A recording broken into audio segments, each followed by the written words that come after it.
We've got a long agenda, I should say, ahead of us, but no doubt we'll be ready to make decisions. I declare the Ordinary Council meeting of the 23rd of February 2021, held in Council Chambers at the City of Subiaco, open at 5:31 p.m. I welcome councillors, staff, the media and members of the public. On behalf of the City of Subiaco, I acknowledge the Whadjuk Noongar people as the traditional custodians of this area. We recognise their cultural connection to the land and waterways of Subiaco and their continuing contribution to our city. Welcome, everyone. Please note that this meeting is being recorded and live streamed via the City's website. By being present at this meeting, members of the public consent to the possibility that their image and voice may be streamed to the public. Recordings will be made available on the City's YouTube channel following the meeting. Confidential sections of the meeting will not be live streamed nor recorded. So we'll move to item 2, apologies, attendance and leave of absence. We have everyone here, which is great. I note that we do have a leave of absence request from Councillor Rowe. We have a request for the period 17th of March 2021 to the 31st of April. Can I have a mover and a seconder for that leave, please? Oh, I think I had everyone's hand up there. I think we had Councillor Hammersley moving and Councillor Mansfield seconding. So if I could put that to the vote, please. I think I just called the vote, that's all I was getting to. You've got a question on the leave? Just one moment.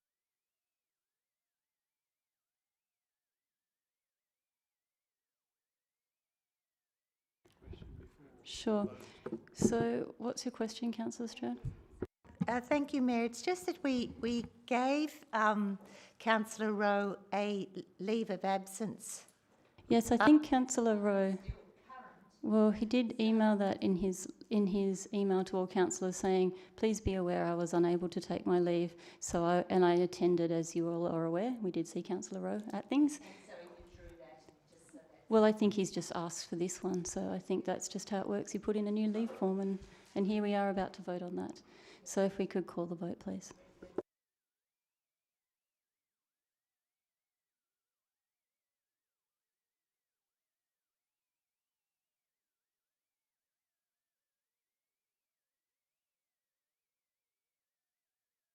Councillor Davis, if you could cast your vote. It's carried 12-0.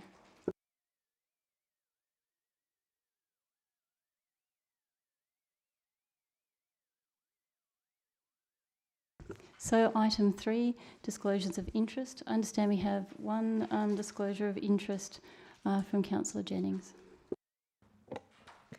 Thanks, Mayor. I, Lynette Jennings, wish to declare an interest in the following item to be considered by Council at its meeting to be held on 23 February 2021, agenda item C5. The type of interest I wish to declare is impartiality, pursuant to Regulation 11 of the Rules of Conduct. The nature of my interest is a friend was a member of the Heritage Reference Group constituted for advising on the draft local heritage survey of the Triangle Precinct. And I understand that the above information will be recorded in the minutes of the meeting and recorded by the CEO in an appropriate register. Thanks. Thank you. Do we have any other further disclosures of interest?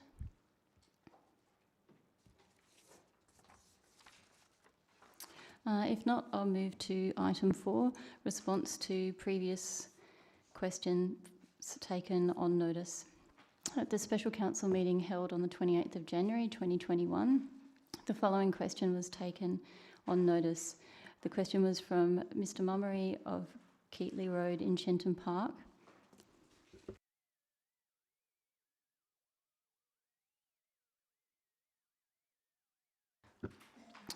So we can take that as printed. I'm sure councillors have that in their documents and we will have that in our minutes. So we move on to our public question time for this meeting. CEO, did you want to read the meeting condition statement?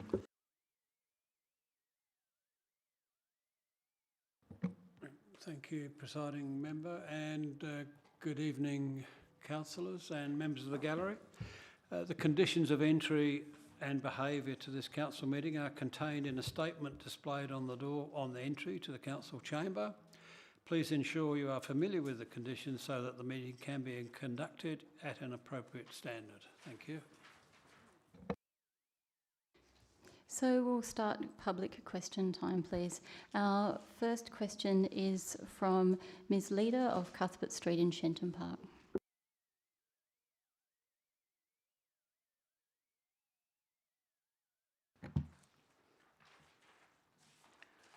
Good evening. My question relates to C15, the recruitment of the Chief Executive Officer. All concerned are to be congratulated for the diligence being shown in the recruitment process of the new CEO. My thanks to those committed elected members whose skills both ensured this rigorous process and will now contribute to the depth and experience of the recruitment panel. Assuming the diligence and commitment to be routine, i.e. not only because of the Local Government Administration Amendment Regulations 2021 that came into effect on the 3rd of February, I've looked back through minutes relevant to the process that resulted in the employment of the previous CEO. I found that on that recruitment panel, only Councillor Gadero, the then Deputy Mayor, had substantial experience of Subiaco Council, while Mayor Taylor and Councillor Nash had been elected some 5 months earlier. But after that, all relevant decisions were made confidentially. My question, and hopefully it will be answered without referencing the 3rd of February amendment, how did the process for the recruitment of the previous CEO differ from that which is now being followed? Thank you. Thank you. CEO. Thank you, Presiding Member. The City follows standard CEO recruitment processes that are required under the Local Government Act.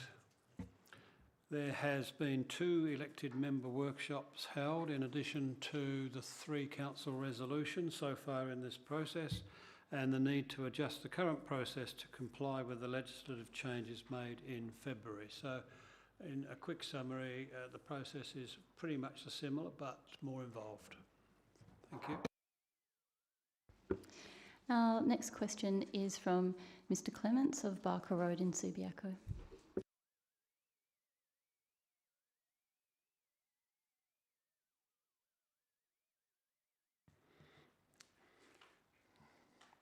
Thank you. Questions regarding Subiaco East.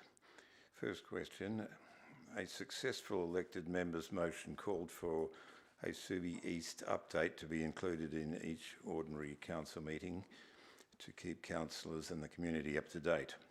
Unfortunately, a Subi East update has not been included for some time. Therefore, in the interest of transparency and accountability, could the City advise what meetings on matters pertaining to Subi East have occurred with relevant parties such as Development WA, Minister Safiotti, WA Football Commission and the Department of Education, and when was the last time councillors were briefed on Subi East? Please include those who attended the meetings to represent the City and the community's position, and what organisations or ministers were at the meeting, what topics were discussed, and any agreed outcomes negotiated by the City. Question 2.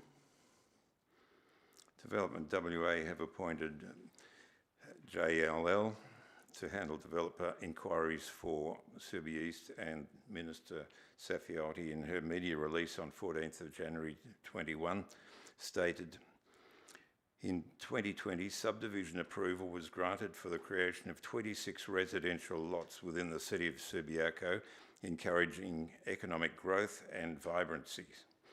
Unquote.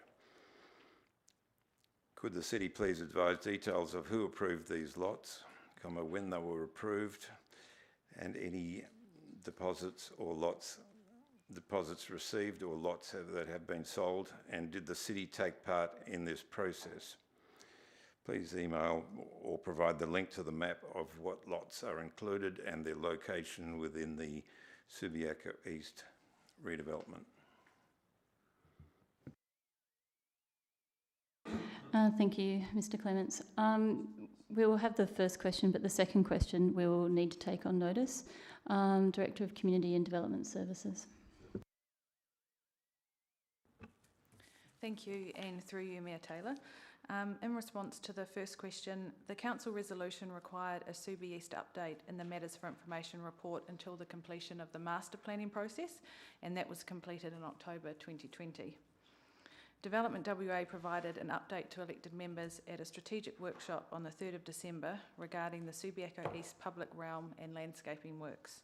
A report regarding this development application will be presented to the March 2021 Ordinary Council meeting. The public are able to keep updated on Subiaco East through updates on the city's website. And just to confirm what Mayor Taylor said, I'm sorry we didn't get your second question. We'll respond on notice. Thank you. Our next question is from Ms Williams of City Beach. If you'd like to come and ask your questions, please. Good evening, Mayor and Councillors. Question 1. The Subiaco Oval Landscaping and Public Realm Development Application public comment period closed on the 8th of February 2021. Could the City please explain why it appears it has not commented on a plan that is unsafe, unhealthy, deficient, against council decisions and plans, and against feedback, and severely underdelivers on the Department of Local Government Sporting and Cultural Industry guidelines for the provision of active playing fields for denser infill development for future and current residents? And question 2, the long-awaited and overdue Subi East Shared User Oval Agreement is still outstanding. Could the City please update the community on this important agreement and include who is managing the process, and if there is more than one agreement between the three parties? Please also include who and what parties are holding up the finalisation of the shared over agreement and an estimate of when the agreement is likely to be reached. If that is not the case and all the three parties have reached agreement, why hasn't the shared user oval agreement been published for this council and the community's consideration? Thank you. Thank you. Director, Community and Development Services. Thank you, and through you, Mayor Taylor. In response to your first question, as I've just previously advised, a report regarding the Subiaco East Public Realm and Landscaping Works Development application will be presented to the March 2021 Ordinary Council meeting. This timeframe has been agreed with Development WA. The City is not aware of any aspects of the plan that are unsafe or unhealthy. In response to your second question, negotiations with the Department of Education and West Australian Football Commission regarding the use of Subiaco Oval have progressed and will be presented to Council for consideration in due course. Thank you.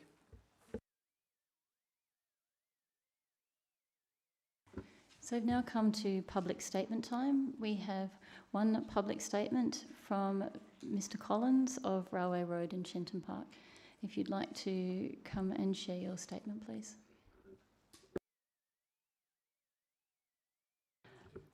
If he's not here, I'm assuming that councillors do have a copy of that statement.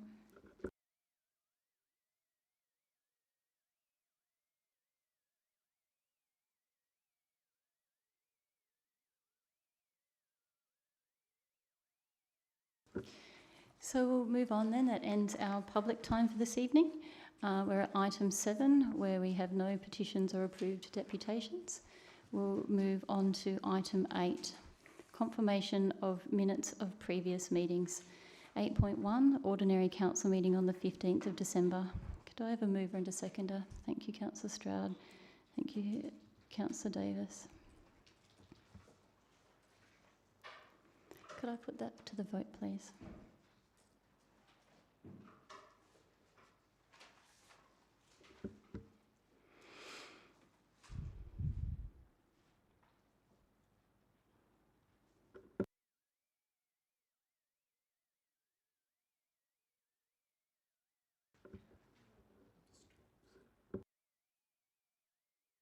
Thank you. That's carried 12-0. We now have 8.2, special council meeting of the 28th of January. Do I have a mover and a seconder for these minutes, please? Thank you, Councillor Nash. Do I have a seconder for the minutes of the 28th of January? Thank you, Councillor Rowe. If I could call the vote, please.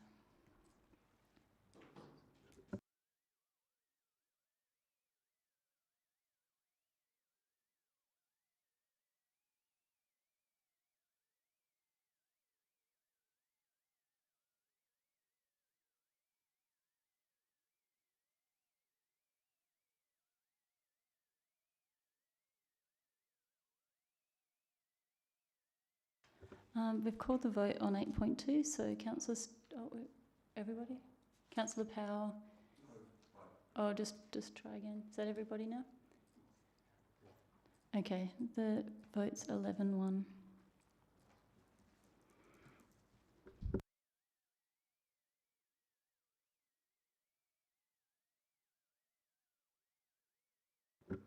We'll now go to 8.3, special council meeting of the 15th of February. Do I have a mover? Thank you, Councillor Stroud. Thank you, Councillor Davis.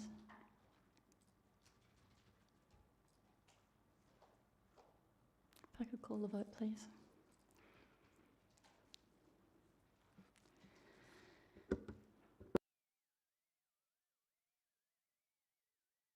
Okay, it's carried 12-0. Thank you.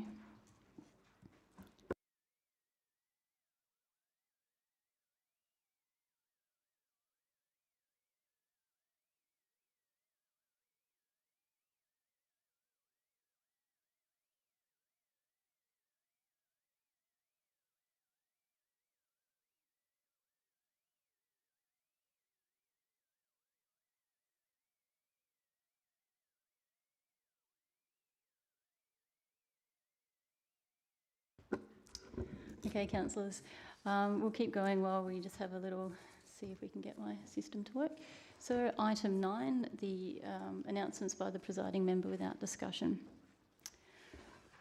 One of the favourite parts of my job each week is meeting people across our community and seeing what amazing positive work they are doing and what services and contribution they are doing voluntarily. Perth Social Sports have been working to create social sporting opportunities for high school age children that promote having fun and keeping active and look to fill a different role to competitive sport and the commitment that goes along with that. Recreation is particularly important to teenagers as it improves their health, strength and emotional balance while teaching them about teamwork. Teenagers learn to rely on each other and motivate each other to a common goal. Even the best player is unable to win a game without their teammates. Communities that participate in sport develop strong social bonds and are proven to be safer. People that live in them are generally happier and healthier. They are inspired, empowered and motivated.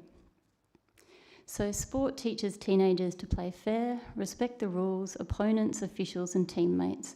Kids who play sport have positive outcomes in many areas of their life.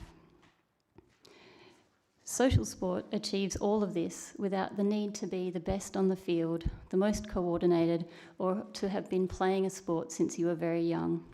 Social sport is also less expensive and much more accessible to people from all different backgrounds. Young Quackers is a volleyball training session organised by Perth Social Sports for teenagers. They operate out of our facility at Lords, and they started with one court with 16 teenagers, but since their inception in 2020 have grown remarkably quickly, now with 4 courts and approximately 40 teenagers attending each week. The City of Subiaco is very fortunate to have such groups growing communities of new friends from all walks of life, genders and ages together, doing sport and spreading love and happiness. I want to thank all the volunteers, supporters, referees, friends and families for your hard work and commitment. I know this is just one example from our sporting groups across our community. All of you are providing a true service to our community, and I thank you on behalf of the City of Subiaco.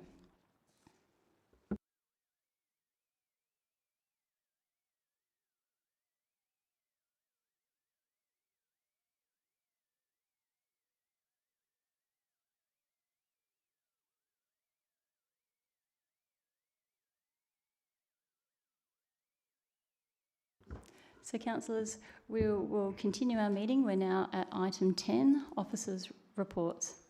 For the information of the public gallery, it is intended that a number of the recommendations presented to this evening will be grouped together and passed en bloc, as no amendments or alternative motions have been received from elected members for these recommendations. I'll now ask the meeting whether there are any other agenda items to be withdrawn from the en bloc vote.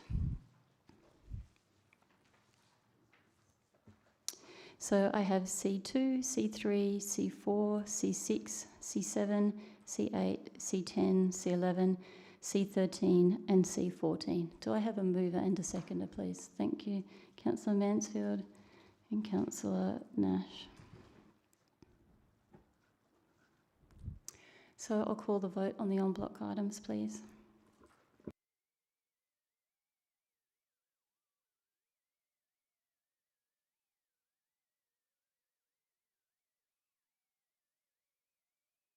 The en bloc items are carried 12-0. Thank you.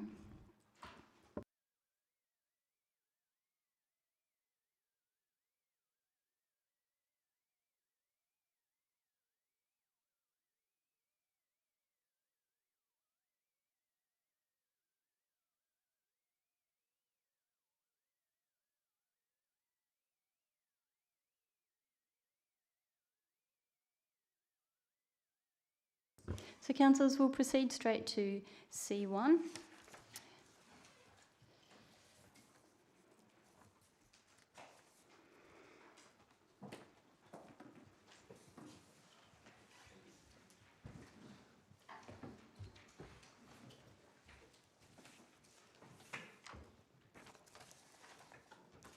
C1, the draft local planning policy 1.1, residential development, single houses and group dwellings, and draft local planning policy 1.2, residential development apartments, finalised post-advertising. And I note we have an amendment from Councillor Stroud. So do I have a mover and a seconder for C1, please? Thank you, Councillor Mansfield. Do I have a seconder? Thank you, Councillor Jennings.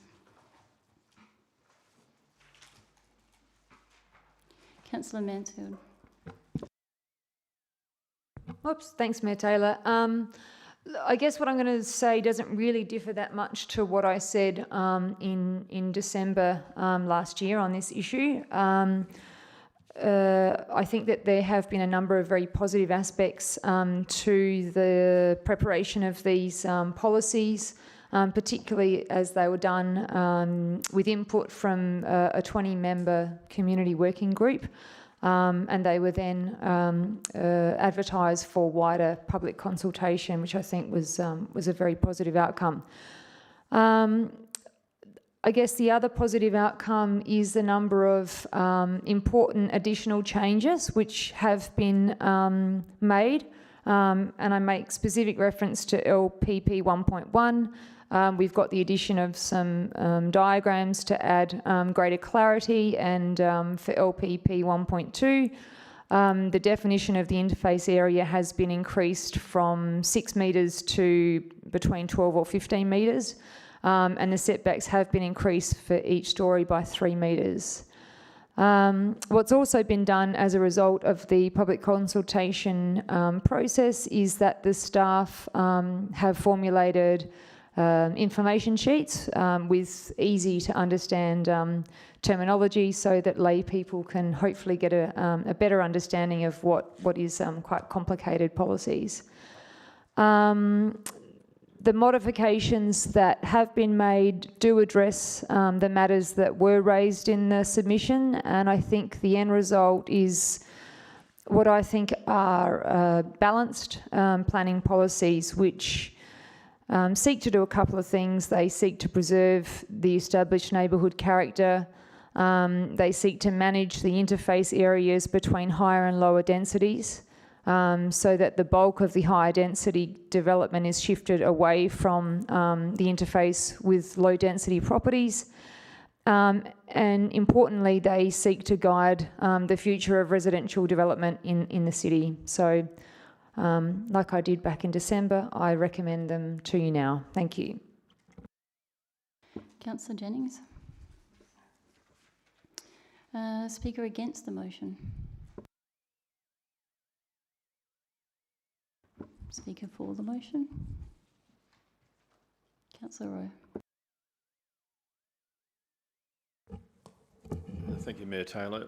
Look, just to endorse what we've just heard there, I see we've got some amendments, and staff have made some comments about each individual item on there, and that's it's interesting to go through those. But essentially, this is what we've been waiting for in ratifying policy to support the LPS 5. We spoke about that the night that we actually worked with LPS 5. All this work that the staff have been doing is about, and what was promised at the time, that would bring in aspects to reduce impact on neighbouring buildings. That's an important aspect of what we're looking at here. I also note that from some of the comments in regard to the amendment that the staff seem to be using particular language, which I think is important to be consistent. So when we look at the amendment, we might want to keep that in mind of some of the comments. If I had to make one overriding comment about the amendment, I think it really needs to be given a bit more time. Staff have made that. If we were going to address some of those items, I think really it would be better off having a bit more time to work through with staff on those. I feel a bit uncomfortable about it coming up quickly like this. I'd rather look into reasons why staff have made comment about that a bit more carefully. Thank you. Speaker against the motion. Okay, Councillor Stroud, did you want to test your amendment?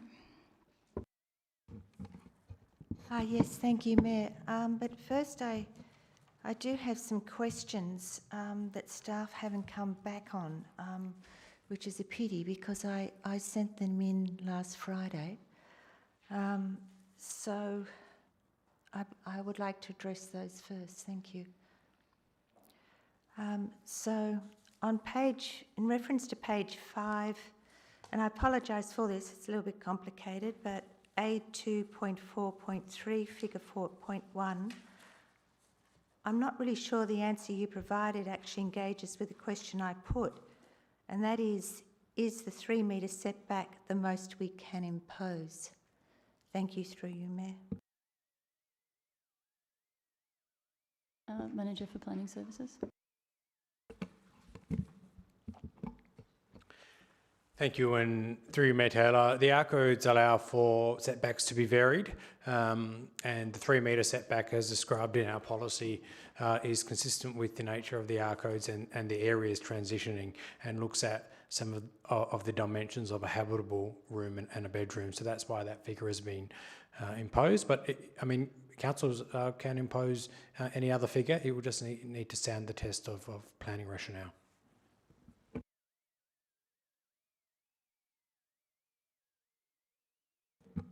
Thank you, through you, Mayor. On page 6, re A.2.4.3, figures 4.1 and 4.2 and 5.2 in page 7.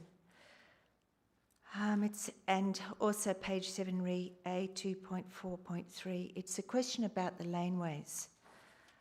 Can you please tell me from whose boundary the measurement, the lot boundary, will be taken when there is a laneway? I still don't understand. That is, if it's X metres from the applicant's lot boundary or X metres from the neighbour's lot boundary. Thank you.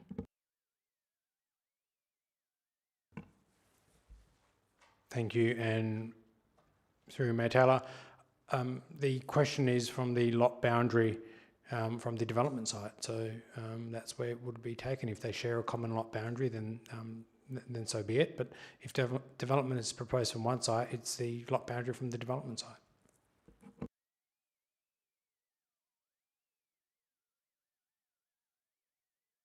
And one more question, thank you. Your response says adjoining lot is defined in the R codes, but on my reading it's actually the adjoining property. I still don't understand why are you using the word abutting in the policy rather than adjoining property.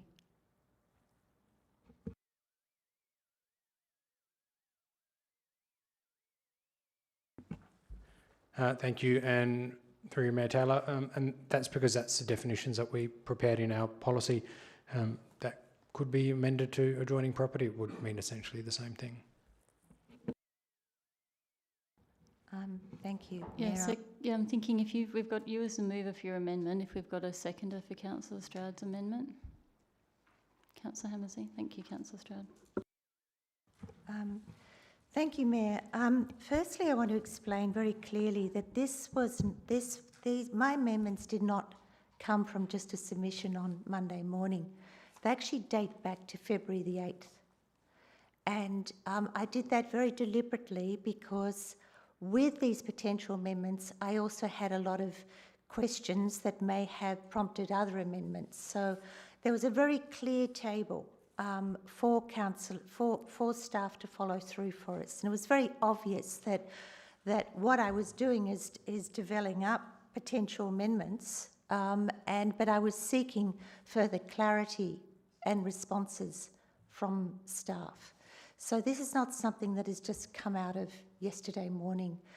The other thing is, once staff did respond, I went back with a few more queries, and I also said, and these are the proposed amendments.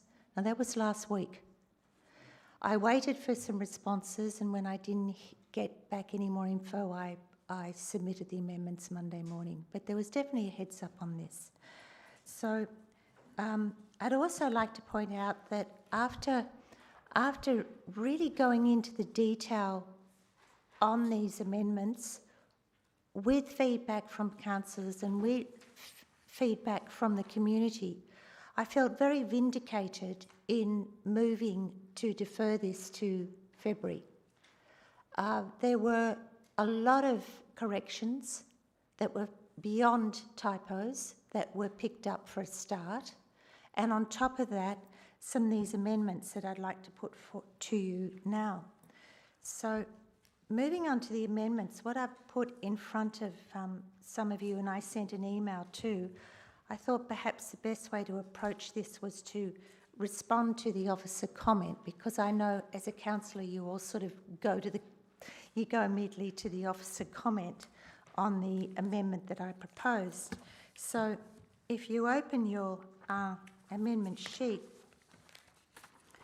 the handout, and read the amendment and then follow it through. So the first one, my first point was to include an index, and this is because there are 30 pages to this. It's quite confusing when you're looking and trying to work out building height. It's quite confusing whether you're thinking building height with the front setback or a side back. They're all got different headings to them. So I felt that an index would really improve just a better understanding. So that's point one. And I'm also happy, Mayor, if we took these amendments individually to vote if there's any issue. With point two, there's obviously been a misunderstanding here with staff. It was never my intention to drop out anything that they have put in their amendment. It was merely to include the word streetscape, because streetscape is something that we use all the time and the community understands and gets. And so I felt that would just really help with a better understanding. So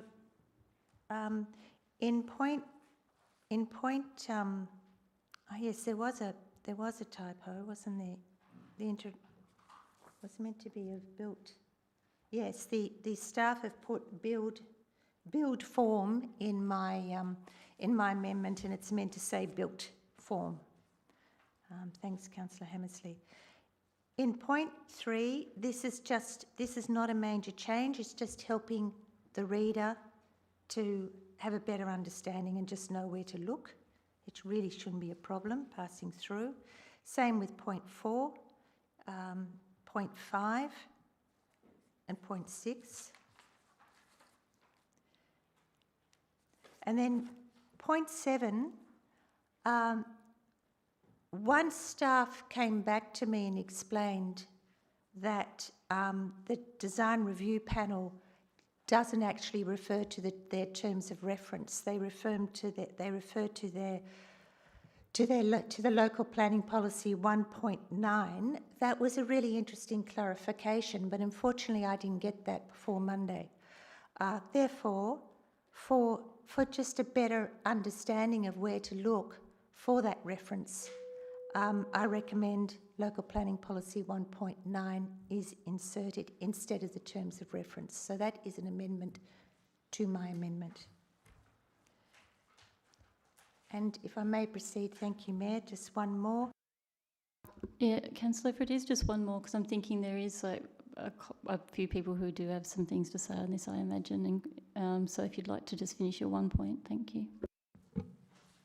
Point 8 actually finishes really with a question, thank you, Mayor, and that is staff have preferred their words as substantially viable instead of the words the majority of the additional story is not visible. They've said because my words are not generally used in the planning framework, and my question was, well, where do I find the words substantially visible in the planning framework? I'm not confident they're words that are generally used, so therefore I can't see why I cannot insert my words, because I believe it provides a clear understanding. I'd also like to emphasise that this has come from, there was an enormous amount of work in this. We were prepared to give up a lot of amendments that I believe did cause confusion to the community, but this is where I sit and recommend this to you. Thank you.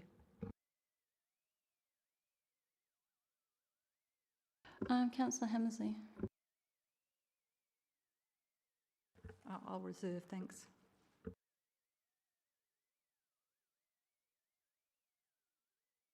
Speaker against the amendment? Sure. Thank you, Mayor Taylor. Look, just wondering a question of staff. I noticed in reading through some of these things that there seems to be perhaps a worry that if we refer to the existing streetscape in a changing environment, are the staff worried about it being a trending streetscape, meaning it's evolving, and therefore to have a reference back to the existing streetscape? Is that something that they're worried about? Did I pick that up from one of these comments?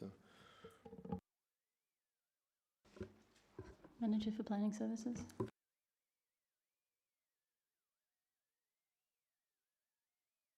Thank you, and through you, Mayor Taylor. I think this is with regard to point 2, which was to amend the definition of established neighbourhood character.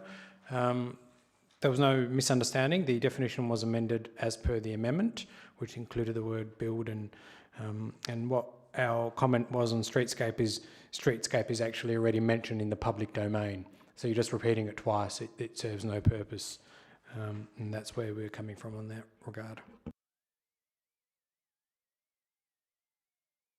Well, just take, for example, Forest Street that we've just gone through. Would you refer to the existing streetscape in that scenario with another application coming up? Would you refer to the existing streetscape, or would you be prepared to say, well, no, it's changed, the planning for that street has changed? How would you refer to the current streetscape in that situation? Thank you, and through you, Mayor Taylor. I don't think this exactly relates with this definition because it applies in different circumstances. But in Forest Street, on Forest Street and through the Activity Centre plan, the planning framework looked at the future desired streetscape. So this would not necessarily apply in that instance. Any further speakers? Councillor McMahon. Just a question for staff, please, Mayor Taylor. It's pretty obvious that the staff would prefer that the amendments didn't get in, and there's a clear view that they're not necessary and in some cases unhelpful. But I'm just wondering if the amendments are actually going to cause any harm to the operation of the policy overall.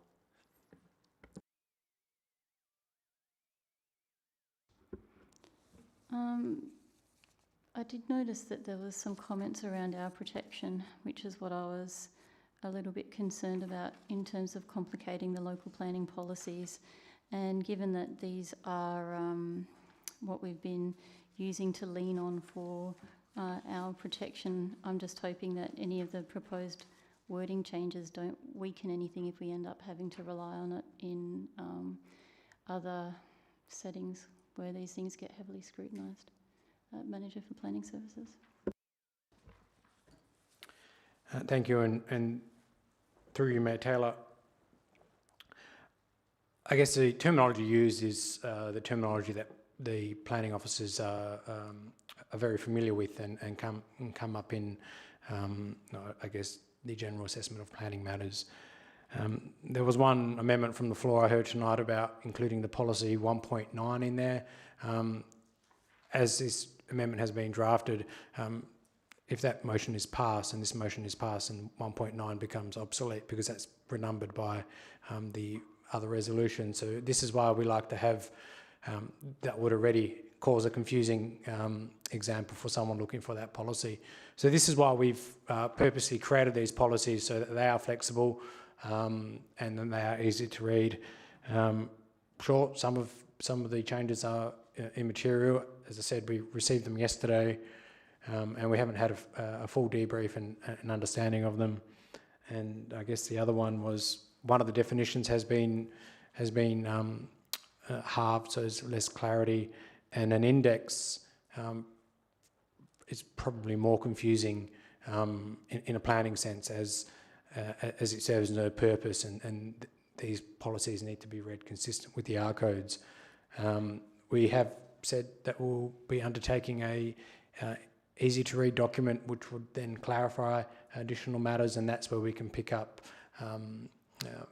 a different terminology and wording, but the policies themselves have been prepared with consistent planning terminology. There are some issues in these amendments coming from the floor on tonight, but materially there's not too much. Any further speakers on the amendment? Councillor Mansfield. Yeah, thanks, Mayor Taylor.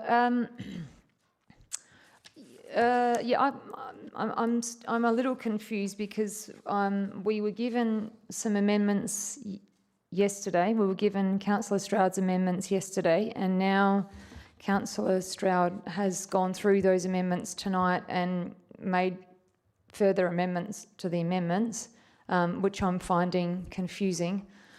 I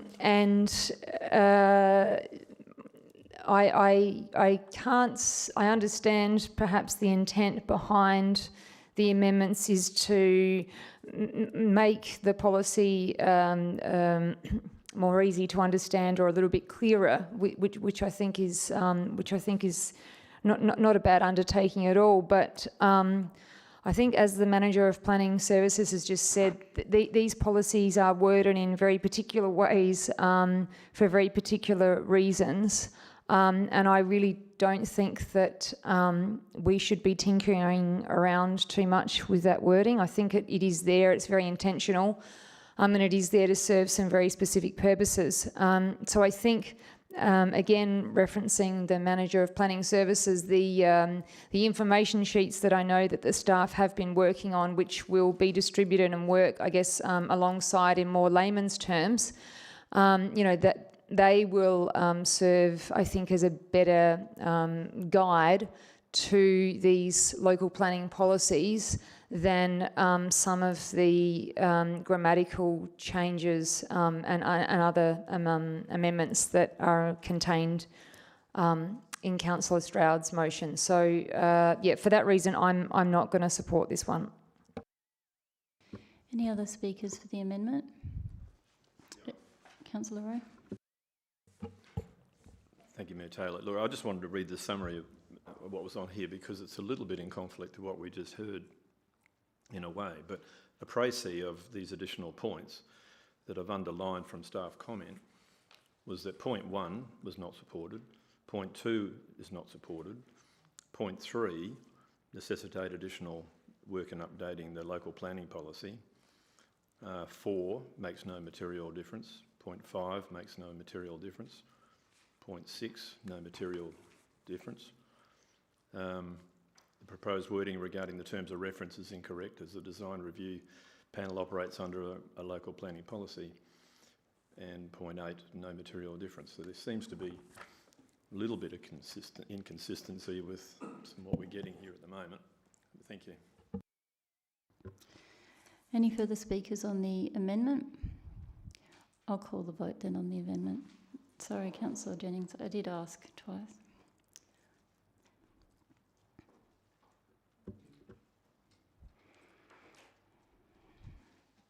My thing's not working.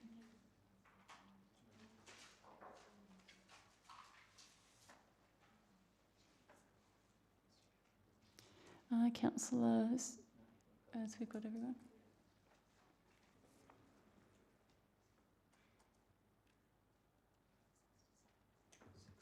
So do I have a casting vote on the amendment? Okay. The vote on the amendment is 6-6, and so there will be a casting vote. So the amendment is lost 7-6 on the casting vote of the Mayor. So councillors, will resume debate on the substantive motion, which remains the same as the officer's recommendation.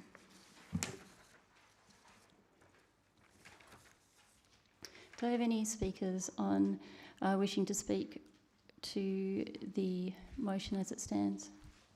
If not, I'll look to Councillor Mansfield to close. Or Councillor De Vries?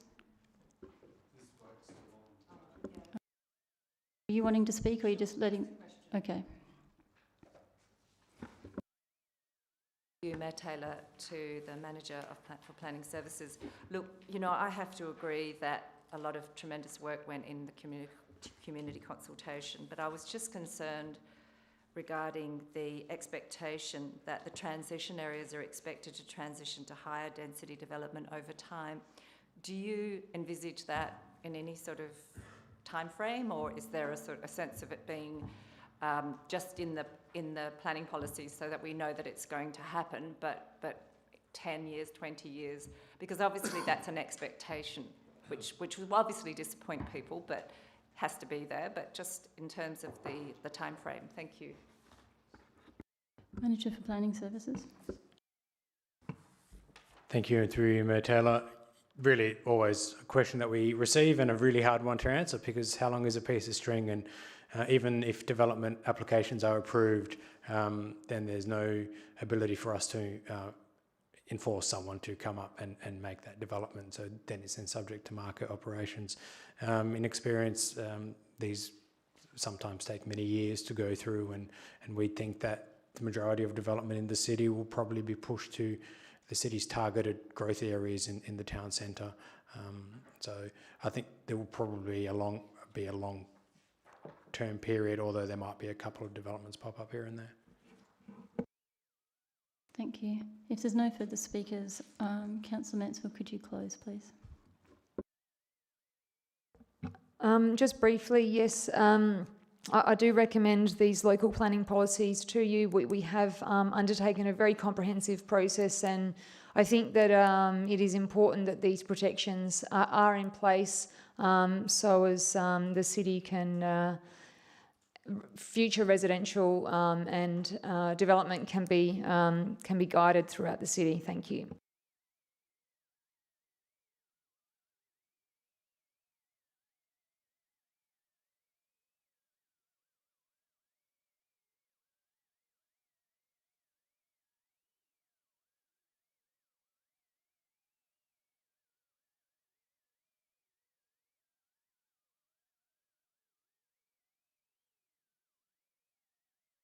Councillor Hammersley, if you could cast your vote. Okay. So the motion is carried 9-3.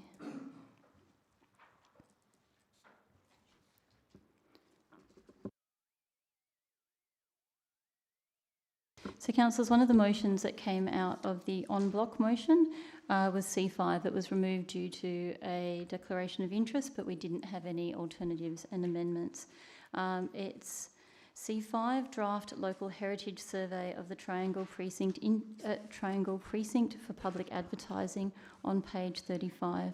Do I have a mover and a seconder? Thank you, Councillor Mansfield. Do I have a seconder? I'll second it. Anyone intending to vote against? I'll call that carried. Thank you.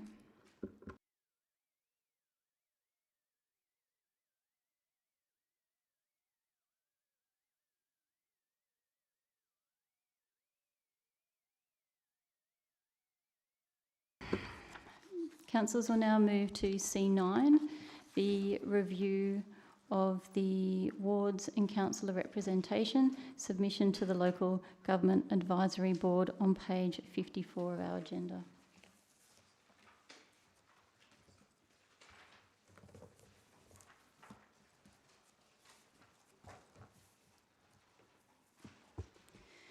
We have the officer's recommendation on page 54.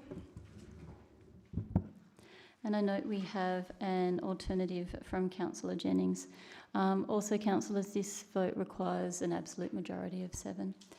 So the officer's recommendation is to make a submission to revise the ward structure as depicted in attachment 1 and to reduce the number of councillors from 11 to 8, so 2 per ward.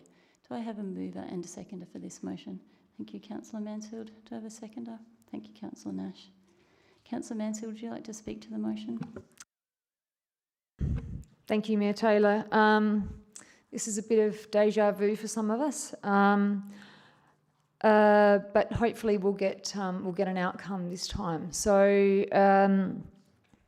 there are a number of factors that we consider in conducting a ward review, and they include things like demographic trends, economic sort of factors, the physical location, as well as councillor representation ratios, and of course the community feedback. As has been identified previously and also in this report, the city's representation ratio does suggest that we are significantly overrepresented when compared to other Band 2 local governments in the metro area. What the staff recommendation is trying to do is really to bring us more in line with other similar metropolitan local governments. And the staff recommendation of 8 councillors also aligns with what the community have identified as their preferred option. The other thing that the staff recommendation does is to even up the ward boundaries. So there's a more balanced number of councillors to electors across all 4 wards. Elected members did attend a very extensive briefing where our independent external consultant took us through the community survey results very sort of thoroughly. And I'm not going to kind of go through all of their analysis. That's not my intention here because they know more about data analysis than I do. But what I will say in quoting from their report is that in the study, the sample was robust. There were 528 respondents representing a 10.6% response rate from the selected sample or a 6.2 participation rate from the ratepayer database. The sample was found to be representative and the sample profile was compared to the population profile by suburb, gender and age and was found to be representative. The overwhelming outcome of the community survey was the 4 ward system with 8 councillors. That was the most preferred option. The local government review panel's final report, as it does mention, suggests that local governments with a population between 5,000 and 75,000 really should be going for somewhere between 5 and 9 councillors. So I do think that the officer recommendation and the most preferred community option of 8 councillors puts us pretty much smack right bang where we need to be. And I think what the staff recommendation does as well is meets the needs of the community, brings us more into line with other local governments, while still allowing for good local representation across the city. So I recommend it to you. Thank you. Councillor Nash. Thank you, Mayor Taylor. I just reinforce the fact that in 2016, our community asked for 8 councillors and 4 wards. That in the council's wisdom at the time, they decided to stick with 12 councillors, and that was ultimately rejected by the minister. we shouldn't go down the same track. I believe. I think we now some 5 years later, we have the same decision before us. It's reinforcing what was said about. I think we may hear an argument tonight that the opt-in sample is as important as the random sample. It's very clear from my reading of the document that a random sample is the only reliable indicator of the wider community views, and I think those community views are very important. It clearly shows that the community wants 4 wards and 8 councillors. There was the opt-in sample showed a different result to that, but it's not that difficult to if you've got a database to whip up 200 people to put in the same opinions. So a random sample is the most reliable indicator that we have. Let's not have the tail wagging the dog. Let's have transparency and accountability across the board. Let's vote the way that our community is asking us to, and let's put this issue to bed. Thank you. Speaker against the motion, Councillor Jennings. Thank you, Mayor. Just a question, actually. It does just go to my alternative, and the fact that when this was first published, it was published as an amendment, and now the revised document shows it as an alternative. So and there was no change in my content of the amendment or the alternative. So I'm just wondering what's happened there. Thank you. CEO. Thank you, Mayor Taylor. Yes, simple error on the part of the administration. It's clearly not an amendment because the proposed alternative is directly opposite what the officer's recommendation is. If you look at the officer's recommendation, it was to reduce the number of councillors from 11 to 8, and the alternative that we have before us now is to increase the number of councillors from 8 to 12. So it's clearly an alternative, not an amendment. Councillor Jennings, would you like to speak? I'll just briefly touch upon a few things. Thanks, Mayor. I think that just considering the random sample is not the way to go with this, and it's also, in my estimation, not in accordance with the Act. I think the Act is asking for consideration of submissions. It's not asking for a consideration of a probability of other community views or wider community views, and meaning those people who didn't make a submission. And I think it's not showing good faith to the community, in my view, to effectively disregard or downplay, discount the opt-in submissions. And I think that those community members who were actually invited to participate by all the public communications that the city put out, with no indication that their submission would be basically not taken into account or not used to calculate the most preferred option, it is something that they'd be pretty surprised about. Now, the idea that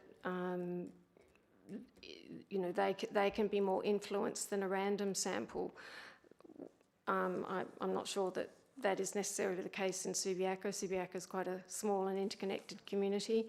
The community's views have been formed over several years because we've had, as I think both Councillor Nash and Councillor Mansfield adverted to, we've had a couple of goes at this. So there's been lots of information out in the community. So I think the community is kind of aware of what the lay of the land is, at least those who are interested enough to respond. That would be the case. I have to say, in terms of how I thought the survey was going to work, we did have workshops, but I did not understand, and I don't think it was explained, that the opt-in survey results would be effectively excluded. And I think it was made clear at the workshops that various councillors wanted opt-in surveys and submissions to be allowed, and following on from that, that those submissions would in fact be included and considered. So where I'm going with this is I think that it clearly shows the combined stats for the random and opt-in survey results give a very strong indication that it should be 12 councillors, 4 and 12, 4 wards, 12 councillors. Just a couple of other things. There was some earlier debate that, you know, there's some sort of requirement or impetus for us to be similar to other local other band 2 local governments. There's no such requirement or suggestion of that in the Act. The Act says that we can have between 4 and 15 councillors, and it really is up to the council and the city and its community to determine how many councillors we have. It's not done or determined, as far as I can make out, by reference to what other councils are doing. Perhaps that is the direction that things are going, but at the moment it's not the case, and we are still free to choose. And I would say that having 12 councillors spreads the workload potentially, gives more diversity of representation, and we've got a growing population, a very big lot of development going to happen probably within the next few years. So I think, and that the city might be needing, or the community needing, more representation, not less, to be able to engage effectively with the community if and when our population is increasing at the expected rate in the pretty near future. And I guess that's all I've got to say for the moment. Thanks, Mayor. Speaker for the motion? Anyone? No, just at the... No, for the officer's recommendation for the motion. That was interesting, what we just heard, but in my experience, a random sample is far more accurate and reflective of the greater community. That's without doubt is reflective of what the average person in the community wants. The reality is our representative numbers, you know, the number of people we represent is extremely low. If we go from current 12 to 9, it's about a 25% reduction. It's not quite as dramatic as we might think. I do believe that's the minimum. I've always believed that. There is a workload. We all speak from experience in that regard. And a lot of people are busy with businesses or whatever they do. But I've got a feeling that if we've engaged a professional entity, as we have, and they came back with a result, and you want to do something different and apply your own interpretation rather than a professional interpretation, that's pretty, you know, it's not really the way to go, I don't believe. I can see arguments both ways for sure, but I think it is time that we reduced it to 9 representatives. Also raised the fact that there's an element of the community out there that may have also submitted, you know, a reflection of what they want, who may be interested in this other assessment we have to do, and that is how the mayor's elected.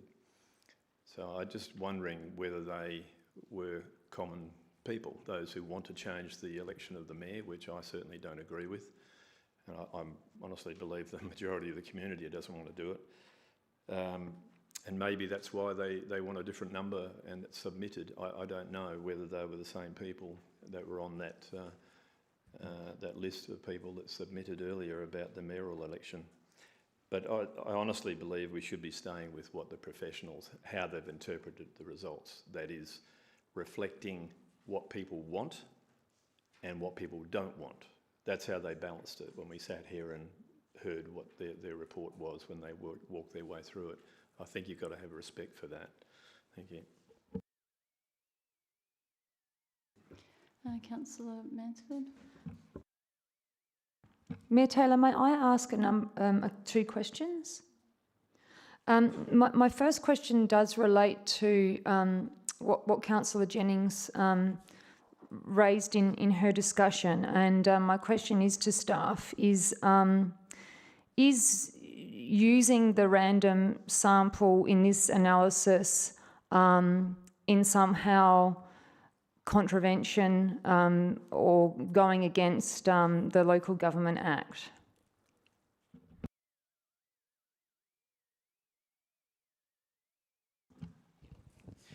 Through you, Mayor Taylor.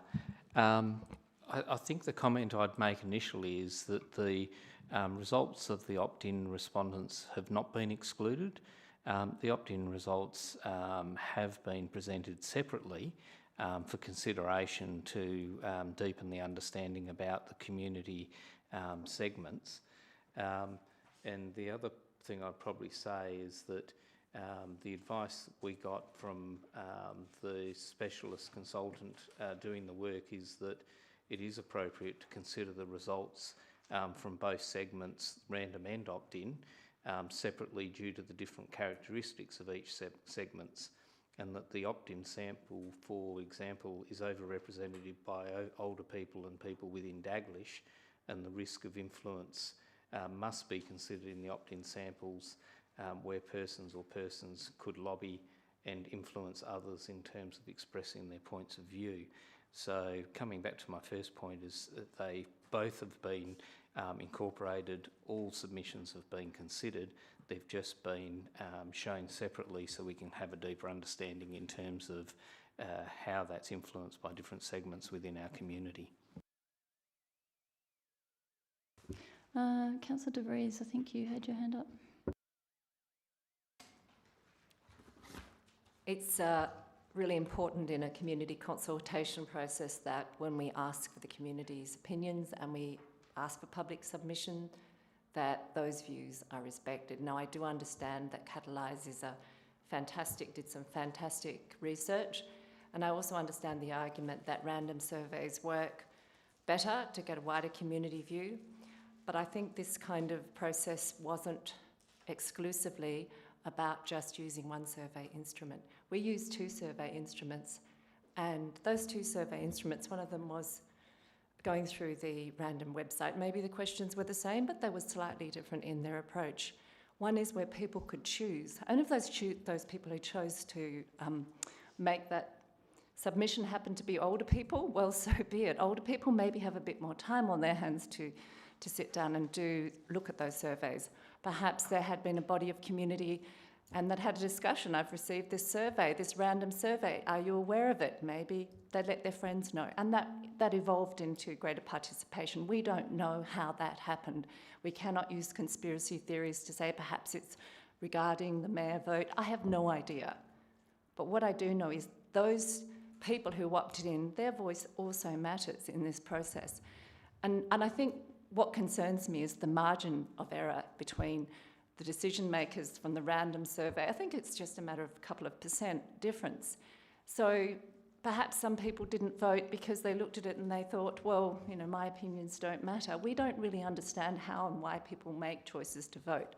But I think when people decide to vote, when they participate in a voting process or a public submission process, we should listen to their voice. Moreover, I think Councillor Jennings made it really clear that the Act is actually silent as to how local government interprets or use the public submissions. You know, we're not in the business of doing surveys on, you know, which products will sell best. Certainly random surveys work so well in that domain. We are a community, and as a community, our public should be listened to. And I think the fact that it is a mixed methods approach, it is both qualitative and quantitative, I think it's not clear cut. You know, the quantitative data is great. You know, it gives us information about the stats, the qualitative, the comments that people have made, they're also important. So I really feel that this is something where the public submissions, whether the opt-in come predominantly from older people, predominantly from younger people, really should be counted in this process, and that's why I'm really not supporting the officer's recommendation, but certainly I understand there has to be a clear vote on this tonight, so I will be listening to other councillors to hear their views as well. Thank you. Speakers for the motion or against the motion? If you'd like to speak. Thank you, Councillor Powell. Yes, thank you, Mayor. We did ask for people to opt in, and if we ask for them to opt in, I think we've got a duty to listen to them. Nearly a third of all the respondents who have put in, or 25 to 30%, who have put in, have opted in to put. Now that actually means that they're committed to putting in the effort to having a say, and I think we've got to listen to them. When we initially started out with some of the workshops, one of my first questions was what weight would be given to the opt-ins and what weight would be given to the randoms. I certainly didn't expect that in the end that answer may be, really, there's no weight at all being given to the people who want to submit. It's only going to be it's only really the randoms that are, sort of in the end, the random sample, and the way it's being interpreted that is deciding. Now, I'm not really wedded to either 8 or 12 councillors, but what I do believe in is that we've got to listen to our community. And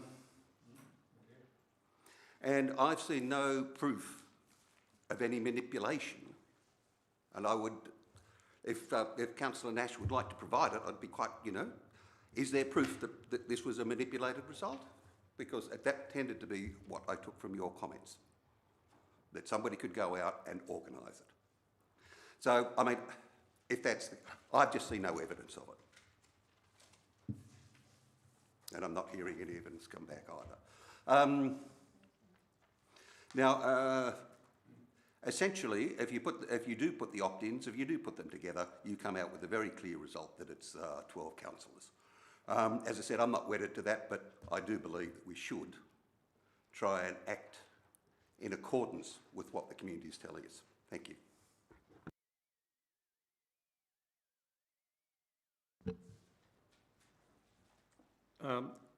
Am I right in reading this that the 4 wards with mayor plus 12 councillors was one of the least preferred options? Thank you.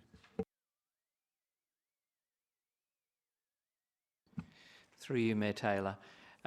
In relation to the survey for both the opt-in and the random sample, people were asked to do their first preference, second preference and their least preferred option, and you're correct, the 12 councillors came up as the least preferred option from those that put that as, gave that information back.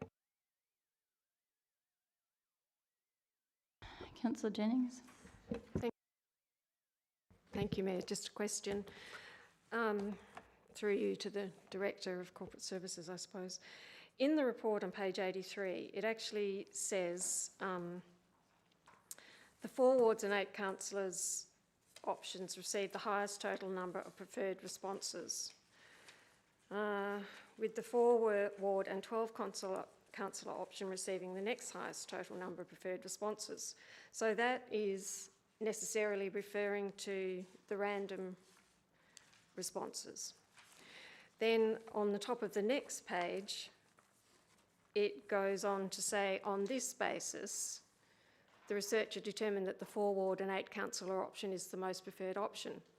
Can you explain how in that conclusion or recommendation that the opt-in responses have been taken into account or used to calculate the most preferred responses, or the most preferred option, I suppose, in terms of first and second preferences at least, if not in other ways? Thanks.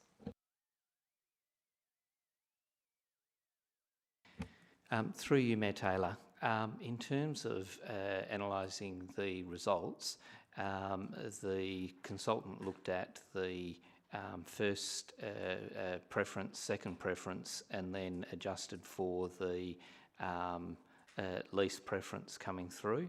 And so what you ended up with in terms of the respondents in the random sample opposing an increase to 12 councillors represented about 52%. And then if you then looked at the opt-in sample, that represented 28% in terms of least preferred option. So how they've analysed that, and when they pulled them all together to show as an example, if you look at first preference, second preference, and adjusted for the least preference, then that's how they came with the analysis of ignoring the wards, because it was 4 wards, 8 councillors as opposed to the 12. Thank you, Mayor. I'm not sure that that actually addressed the point, because in that paragraph I referred to at the bottom of page 83, it is referring to only the random numbers, and the conclusion is based on those random numbers. We were told that the opt-in samples haven't been excluded from determining the most preferred option, but I mean, it's self-evidently the case. So can you just explain how the reference to 4 wards and 8 councillors option received the highest total number of preferred responses, because that can only be in the random sample being considered? So I'm very confused, and just need an explanation how the opt-in sample has not been excluded. Through you, Mayor Taylor. The comment I made was in relation to the opt-in and the random samples. All the submissions have been considered, but as the consultant has advised the council, that it's not appropriate to combine them in total to generate a result. You look at the samples and you look at how they come through. And so in the table, which is table 4 within the report, what it shows is that the number of results in terms of putting 8 councillors as least preferred, as opposed to the number of first and second preferences, and shows that, and this is the random sample, shows that against the 4 and 12. The comments I was making is that even if you take the results of the opt-in, unless you ignore the least preferred, the result still represents 8 and 4, which is what the consultant has advised. And that was how I was explaining or responding to your question. So if we can go back to speakers for and against the motion, do I have any speakers who'd like to speak to the motion? Councillor Stroud?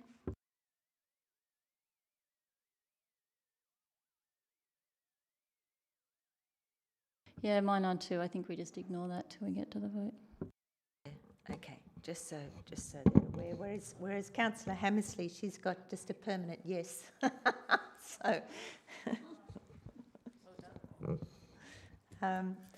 okay, this process certainly isn't new to me, and I've always followed the will of the community. So in 2016, I voted for 8.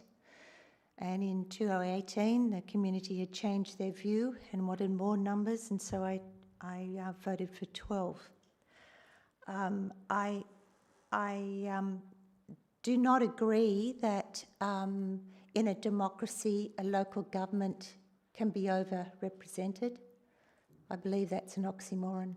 I think it is I know it is the very fact that we live in a democracy that we can enjoy as much representation as we see fit.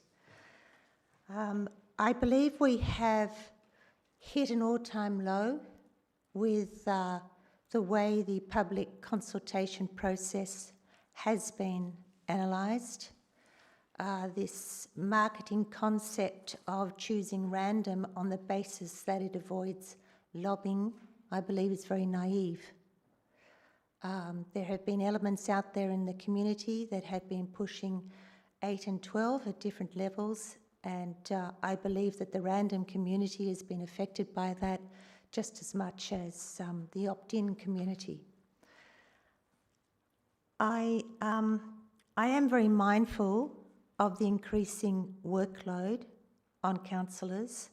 It's even evident in this model code of conduct, the new approach to the CEO recruitment panel and so on, the submissions using our IP all the time for feedback to Wolga and so on, the way we have to divide up into committees and go on external organisations. You know, it's a lot of work, and in my time I've seen it increased.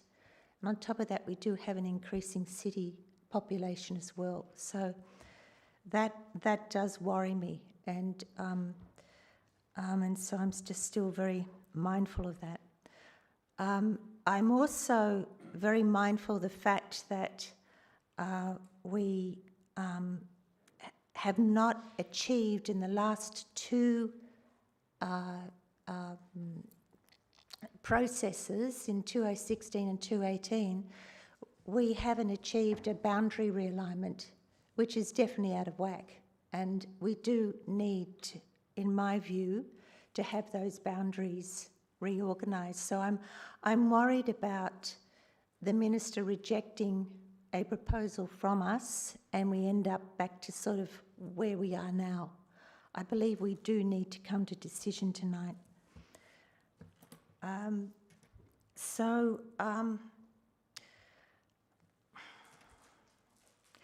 also concerned that this argument about the opt-in and the random sample, I just wonder how the Minister is going to read that and accept it, and whether the Minister's just going to err to the professional organisation of Catalese and how they present it. And mindful of that, in 2016, the Minister knocked back our recommendation because he said it did not represent the will of the community. So it really boils down to my view, how is the Minister going to interpret these results? Is he going to accept that the random is sufficient and that therefore the community want 4 wards and 8 councillors? Or is he going to accept the interpretation that the opt-in should also be considered, and that changes the configuration? So to me that is the dilemma, and at this stage of all I've said and a lot of thought, bearing in mind that we can still put a proposition to the Minister and it can be rejected. And from memories, last time we were given another opportunity for feedback, and so we chose the status quo. I admit that I am actually erring to 8 councillors and 4 wards. Any other speakers to the motion? Sure. Thanks, Mayor Taylor. Just after what Mr Hawkins said, I just want to consolidate the baseline of the interpretation. So between the opt-in and the random, both, if you have those who voted for, 12 and 4, and those who voted against, if you consider for and against in both samples, it still comes out with 8 and 4. Is that what you were saying in the end? Even the opt-ins, if you have for and against. So it seems that we've got an interpretation here. Are we just taking the fors, or are we going for less the against? Is that right? The simple answer is yes, that's what I was saying. In analysing the results of the submission, when the first preference, second preference and last preferences are considered amongst the random and opt-in samples, the 4 ward and the 12 members option is not the most preferred outcome. Okay. Councillor Hammersley. Thank you. I think I'm in agreement with some of the other members that have spoken, and I think the most important thing tonight is to reach an absolute majority. The staff have identified the risk of not doing so. They say our community may be punished if we don't do it. So I don't think I'm out of line in raising that issue. I think it's outrageous if that is the case. However, I don't discount that advice. This whole thing is very, very difficult because I feel I'm sitting here in a position as a decision maker without the information that I need to do what I'm tasked to do. This task is about people's suffrage. There's nothing more important in a democracy than people's representation. And you need to remember, this all got triggered because part of Subiaco was lost to the City of Perth. This is not a community-initiated event. The community didn't come to us and say, you know what, we want to change our wards and councillors. In fact, at the time, they were passionately saying we wanted to keep our people in the south. That didn't happen. And here we are with a difficult situation again, because once again, wards and councillors have been mixed together and we don't have access to the data, we don't have access to what people were thinking, and we just don't know whether it was wards or councillors that was affecting them. I feel pretty confident that the community does want wards, and so that is going to influence my vote a lot tonight. Because I feel that that is, for them, the most important thing, that they maintain their wards. And we've been told by the staff that there are people out there in the political world who may take our wards off us as a punishment for not doing what they want us to do. And what they want us to do is to have 8 councillors. That is not a requirement of the Act. Our Parliament passed an Act that said we could choose between 5 and 14 or whatever it is. But people who have designs on power have decided that it would be better if we didn't have the benefits of what our Parliament gave us. Point of order, Mayor Taylor. Can you put your microphone on? I'm asking for some further clarification about what Councillor Hammersley's referring to when she's referring to power structures that perhaps are influencing their desire for 8 councillors on this council. That's news to me. Perhaps if I could just continue and explain that there is a paper out by the government, and they are pressing to take into the state parliament a proposition that we are forced to have 8 councillors. That's been in the newspaper. It's not a secret. Anyway, I'll go on. So here we are, but we are in this situation. We do have to take into account political reality. And I think that it is important that we maintain our wards. Now, when you look at this, there's some very strange things going on because, you know, the one thing we know about the Labor government, or the Labor movement, I should say, is one vote, one value is their big thing. It's also strange that our voting system normally is, for us in local government, is first past the post. But we're not having a first past the post decision here with our community. We're having this kind of something I've never seen before. It's not a voting system that I've ever seen. It's not preferential voting where you work through the numbers to get to who wins the claim. It's some hybrid thing. Anyway, it is what it is. That's what we've got in front of us. I don't feel that it's clear, and I feel very uncomfortable about the people who opted in and how this has dealt with them. But I'll be looking to see what other councillors are doing, because my key issue is wards. And although I think some might think it's a small risk that we would be punished, I don't think it's a zero risk. So I'll be looking to see where the numbers are, because I think I have to maintain flexibility for that reason. Thank you. Councillor Nash.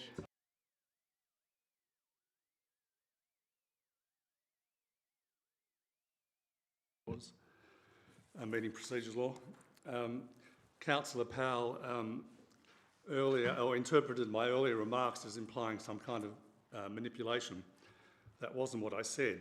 I merely stated that it's not difficult for a small, perhaps unrepresentative community group with a database of, say, 200 people to sway an opt-in survey result of only 234 people. Councillor Powell may attribute that to the group, but I wasn't implying manipulation. If such a community group exists, they have the democratic right to appeal to their base, but it is not necessarily reflective of the wider community. Thank you. Further speakers to the motion? Councillor Rowe. Thank you, Mayor Taylor. I just want to raise something that I haven't seen happen for years, but it's happened in this chamber a few times before. We've just heard that what could be disastrous if we don't get an absolute majority one way or the other, and we could be walked over. I think that was the inference, and the most important aspect of what was just been speaking about was wards, achieving wards. I just wonder whether you consider having a straw poll before we vote. I haven't seen one for a few years, but we have done it before, because if you find that we don't get an absolute majority, there's going to be a disaster for the city, I think, leading up to this. Yeah, the thought occurred to me of what may happen in the meeting, and actually looking at the March 2017, which is 4 years ago, meeting, it looked like there was round robins of decisions where nothing got passed, and I kind of feel that there was a few of us not on council then. Then I don't want that to happen tonight, so my thought would be to test the officer's recommendation, test the alternate, and then perhaps we look to, as we would in a planning matter where we have an alternate from the floor, and look to solve it that way. I think that would be more appropriate than a straw poll.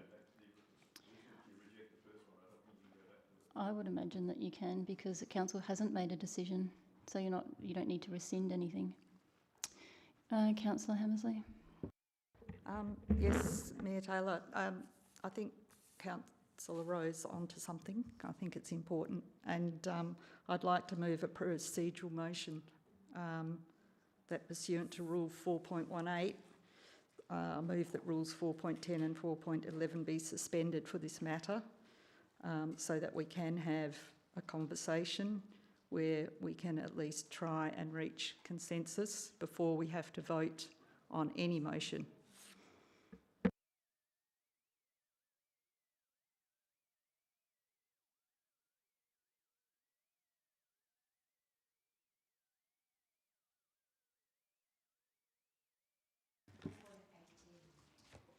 .18.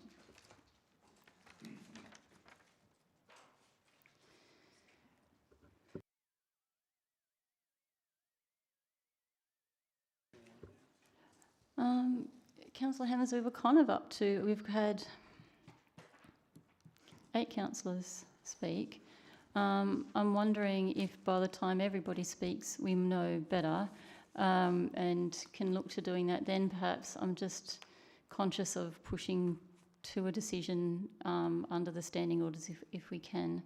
And then if we get to that point and then you'd like to move your 4.18 motion, then perhaps before I call the vote, then that may have become clearer due to the last 4 elected members speaking. On the basis that you wouldn't call the vote before checking back, that would be fine. Thank you. So, councillors, other speakers to the motion? Councillor De Vries, I do have you, or have I got? Yes, sure. Thank you, Mayor Taylor. This is just a question regarding the previous surveys that have been done on the ward review, and the notion that a least preferred option, just in my experience of doing surveys, just seems like a bit confusing for people who are doing it, and it may have just led to a misunderstanding. Was it done previously? Because I think when you're considering a positive option and then you have to skip to a negative option, is that something that was previously done, and was that taken into account at the last ward review? Thank you. Through you, Mayor Taylor. The way we were undertaking the survey and submissions this time round was workshop with elected members, and we worked through how we were going to actually ask questions and what questions, and including the most preferred, second preference and least preferred. That is the approach we're taking this time, and I think that was in response to our last ward review, where there was some issues in relation to the community consultation process, and then made it very difficult for us to be able to do in that previous process any kind of analysis to give council a feeling for what the community's views were.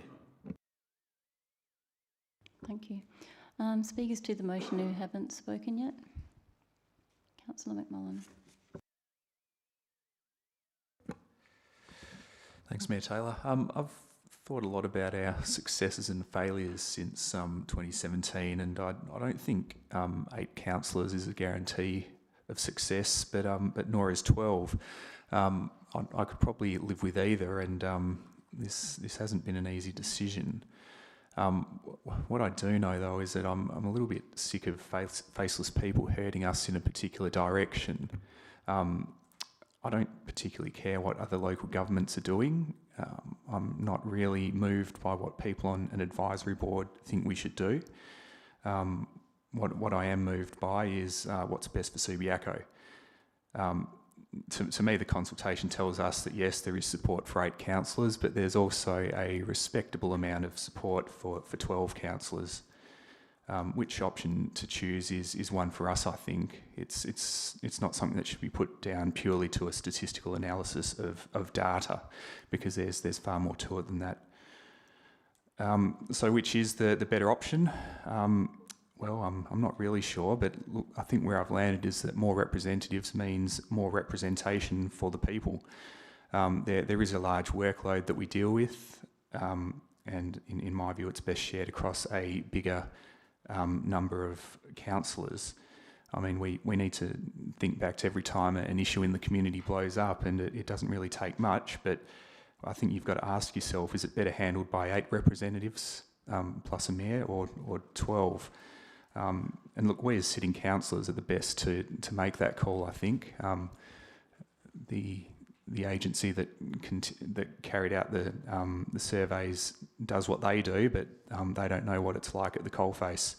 I think you need to look not just at the number of people in the district, but the number of issues that we deal with week in, week out. And there are a lot, and I think for that reason it's best to have more minds applying their thought to these issues, and to be available to members of the community when they need something of us. To cut down the number of representatives to 8, to me, doesn't help representation. It merely reduces it. So I'll be voting against the officer recommendation and looking for the alternative. Any other speakers? Councillor Phelan.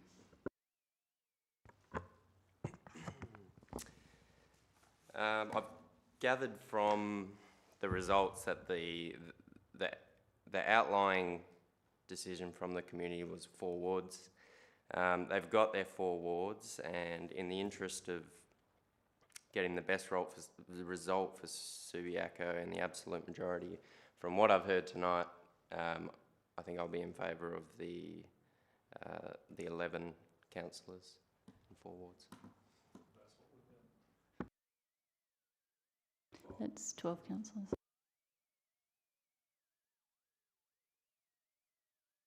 Councillor Phelan, the current constitution of the council is 11 councillors and 1 mayor. So the current officer recommendation is for to go from 11 to 8 and have 2 per ward.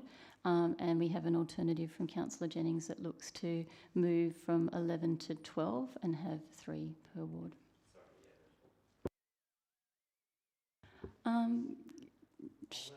Yeah, well, actually, I'm going to speak too, so I'll let you go first, Councillor.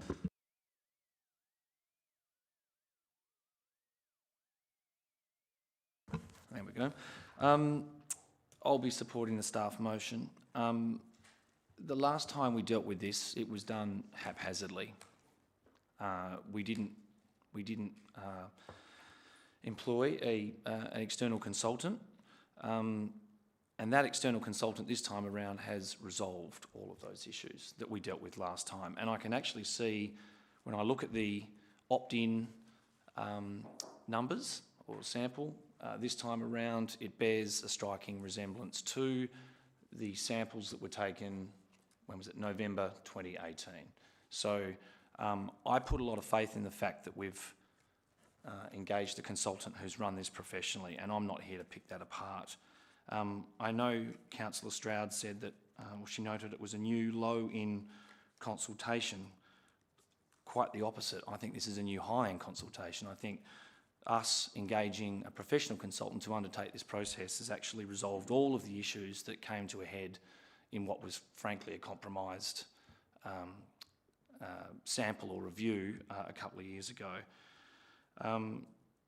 So not only for that reason, but also I think it is important that we pull ourselves into, or further into line with councillor and elector ratios. I don't think that's something that can be ignored. It's not necessarily the state government that's telling us to have 8 councillors. It's our community have told us that they want 8 councillors. So I'll be supporting the staff motion for those reasons. Thank you. Under 4.7 and 4.8 in the standing orders, I'd like to speak to the motion as well. We have the advice of the officers and the professionals based on our community consultation. And that report is quite clear in how they came to that view, considering all submissions and then undertaking a professional and rigorous analysis that would be acceptable in any way that we have the data analysed. It would be a stretch to suggest that 2 institutions who were quoted in giving rise to the way that methodology was conducted, Harvard University and the Australian Bureau of Statistics, would be in any way colluding to subvert the results of our submission. Now, I'm concerned that what we're discussing is looking at an alternative to put the council in the same position before the state government that it rejected last time. And it actually rejected it twice. It was rejected by first a Liberal minister, then they had an election, and then it was sent back to council, and then it was rejected by a Labor local government minister. So I kind of feel like the definition of insanity is doing the same thing again and expecting a different outcome. 2 different local government ministers rejecting this alternative, rejected the alternative of 12 councillors. And our community has said in a variety of ways that it likes 8 and 4, as in 8 councillors and 4 wards. And those who didn't say that did say they could live with it. The least preferred is an option for the way that we look at data. And it's not about a vote. When we survey our community, it's not a yes or no question. It's a, what would you like us to do in this situation here's some options. And so it is quite rigorous to look at what people could live with and what people would most like. So I wanted to make it clear that the what's been called the opt-in submissions have been certainly considered. What they've also been considered is how the proven methodology, and the reason why we chose professionals to do this was to look at a proven methodology to examine it. And the word for these types of things is intentional bias. And that is a way that statistical results are looked at. And I am very happy that we had, in the best practice way and in a very precise way, that to make sure our results were transparent and have fidelity to the intent of the survey results, that we have such clear a professional opinion on how these results should be treated.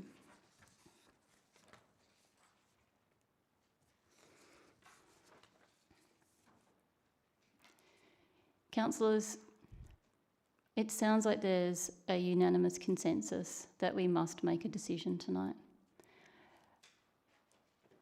We can go through all of the data line by line, but in some ways I actually don't think that's going to make a difference to how some councillors may vote. What we do need to do is come up with what we think will be acceptable to our community and serve us well, and what we think will be acceptable to the state government, who ends up having to ratify our decision. I'm glad that everybody understands the gravity of what we face and understands that one thing that our community is particularly finding tedious is our inability to make decisions. We can't keep delaying this.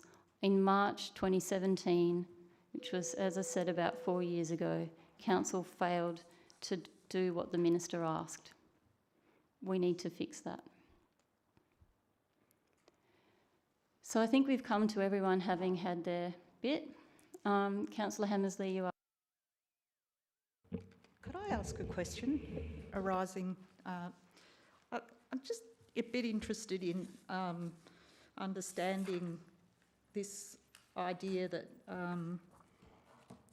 that this particular methodology that was chosen was somehow, I don't know what the word is, sanctioned or underpinned by some sort of social science, because I haven't been able to find anything in this document.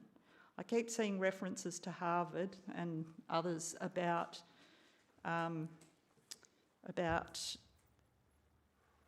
samples, and I understand that side of the social science, which is about sampling, but we're talking here about a methodology of looking at what people are thinking using two different criteria, being wards and councillors mixed together, and I haven't seen anything in here that talks about intentional bias or helps me understand what is the social science that underpins the methodology. Councillor Hammersley, I do remember that question coming up at the time in the workshop, and there was a bit of discussion around it. It was a difficult community sentiment survey around wards and councillors, and in the end the professional opinion was to go out in the format that they did, in the way that they did. So the surveys happened, the professional has responded to demonstrate the rationale behind why they have come to the conclusion that they have. And I think we're in a place now of where we need to make our decision on the results that we do have. I'm not sure I'm able to answer your question in a more detailed way than that. Thank you. Well, then I'd like to move my procedural motion. Thank you. Sure. I was just getting to that, as in, so you just want to have a suspend standing orders and we have a chat. Is that what you're asking? Yes.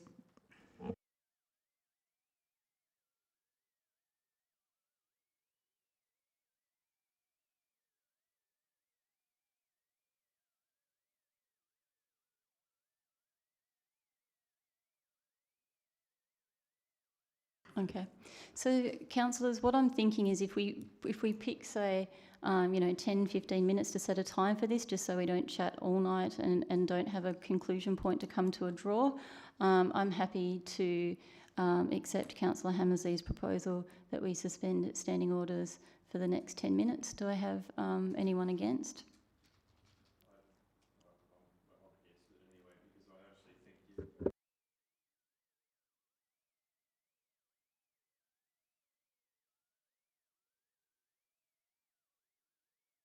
Sorry, Councillor, I just, for the purposes of the recording, I need you to have the microphone on. I'll just take some more advice.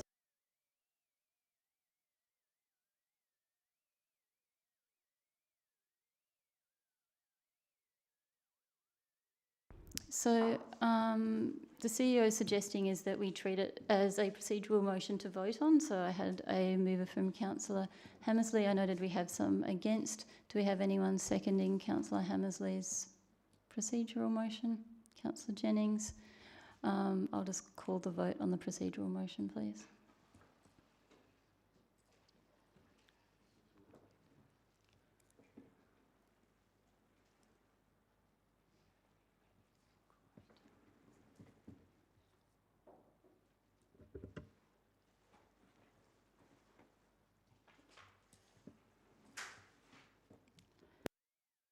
The motion's carried 8-4. Councillors, I guess it's over to you. Thank you. Look, I did think it was worth it. I think this is a situation where we need to find consensus, and I think we're split. I think we're right on the precipice, and if people are going to change their position, which I think some of us will have to consider doing at least, I think it all turns on whether the person believes that what we put up to the minister will be acceptable. And importantly, that's going to turn on what people actually understand about the quality of the advice we've received from the expert, so-called. Look, it's not clear to me. I think you can make an argument for 12. This was why I was so keen that we split the two questions and that we have a very clear question about what do wards want, having selected your wards, how many councillors, and I don't feel we would be in this position if we'd done that, but we are, so we've got to try and sort it out. Now, it is difficult because when you look at the Act, I personally feel that the ministers previously acted beyond their power. They have a concern about wards, they have a concern about the 5 criteria. They don't have a concern about how many people we choose under what the Parliament has provided, which is a range between, I don't know what it is, 6 and 15 or whatever it is. That's not their remit to worry about. But anyway, there is a political risk because they do worry about it, and if they make those decisions, it's very difficult for us to confront them. I don't think anyone would want to have to trot off to the Supreme Court like Town of Cambridge did over 4 councillors. So I think it's important for us to be able to talk and see if there's any way we can get to that majority, and that we would feel confident in the face of the written report that's there and the clear lack of support that we have from our administration for maintaining our levels of representation, how are we going to get through the next step of the process? So, I don't know, I'd be interested to hear if anybody's got a solution for how we can get there. I probably should have said also, I am personally leaning towards 12, but because I don't believe, I don't believe that the process of I know the opt-in people have been considered, but it's like that thing that we do where we go, we want to hear from you, thanks, we've heard from you, we're going to ignore you. And that's how I feel this has happened. And the part of the report that Councillor Jennings pointed out, I think makes good that proposition. So, but as I said, I'm very much interested in trying to get to the absolute majority. So I'm on the fence. Thank you, Mayor. I don't, if anyone's voting on the basis of being frightened because the minister's going to go off and do some terrible left field decision that giving us like 0 wards and 6 councillors, I think that's very remote, and it would show that the minister is really, I guess, out of control, and I would never suggest that that's the case with the minister. In fact, previous ministers have been concerned with reflecting the community consultation outcomes, and that was in fact the 2016 result. It wasn't about the fact that 12 councillors were recommended. It wasn't the number per se. It was the minister's decision, and in the letter that he sent to the council, it actually states that the reason was due to 12 councillors not reflecting the community consultation, which is a different thing to him just rejecting 12 councillors per se. So I don't think people should be frightened of that. And if the minister behaves in the same way as, as he did last time, and I guess his predecessor, they would implement community consultation outcomes, and at present time there's only 2 clear or 2 possible or supported outcomes on the basis of the results that we've got and the way they've been interpreted by the expert and how some of the councillors tonight are saying they should be interpreted. That's 4 and 8 and 4 and 12. So I don't want to end up with no result either tonight, but I'm just saying that I don't think the boogeyman's going to come down and force 0 wards and 6 councillors on the city. I'm just very uncomfortable, I've already said it, but I'm very uncomfortable with essentially not using the opt-in samples to determine the outcome of the most preferred. I don't understand how it's a proper or legitimate exercise in this sort of social science field to use the least preference results by subtracting them off the most preferred results outcome, because what we end up in that situation, if you use that methodology, you're ending up with the second most preferred outcome. In fact, you're not ending up with the most preferred outcome.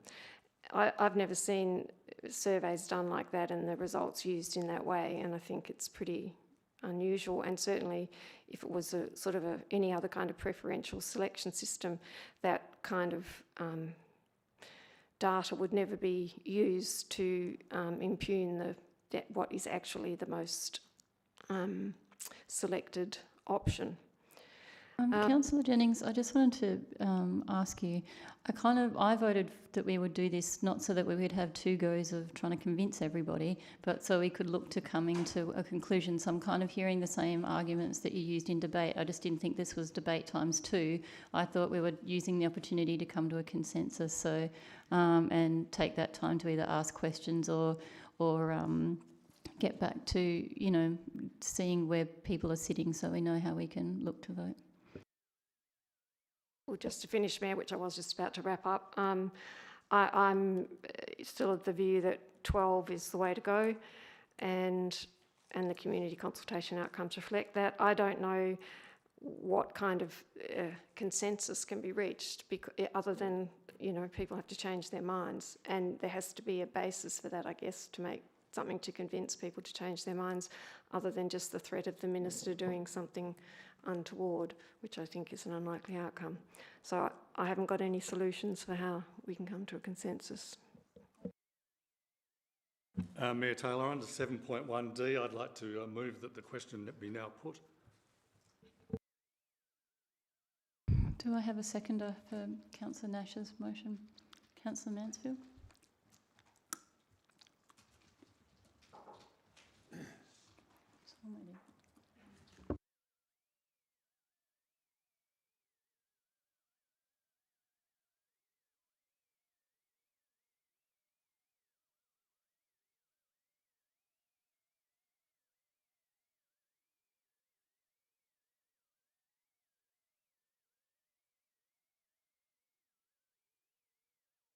I don't think so. I think this... so we'll do the procedural motion, and then we'll go... If it passes, we go straight to the vote on the officer's recommendation. If it fails, we go back into what we were doing.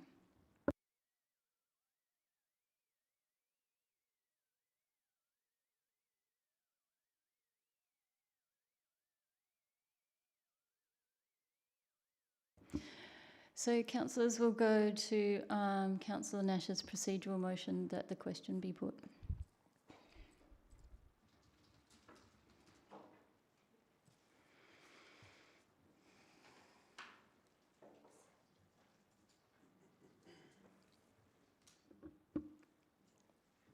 What is it now? 5, 7.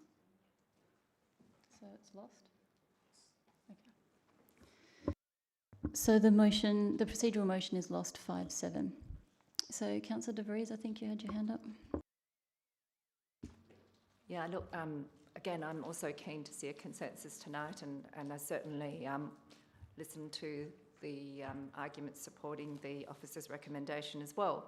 But there is a point in Schedule 2.2 of the Local Government Act that refers to relevant considerations for making a decision, and demographic trends definitely feature in that.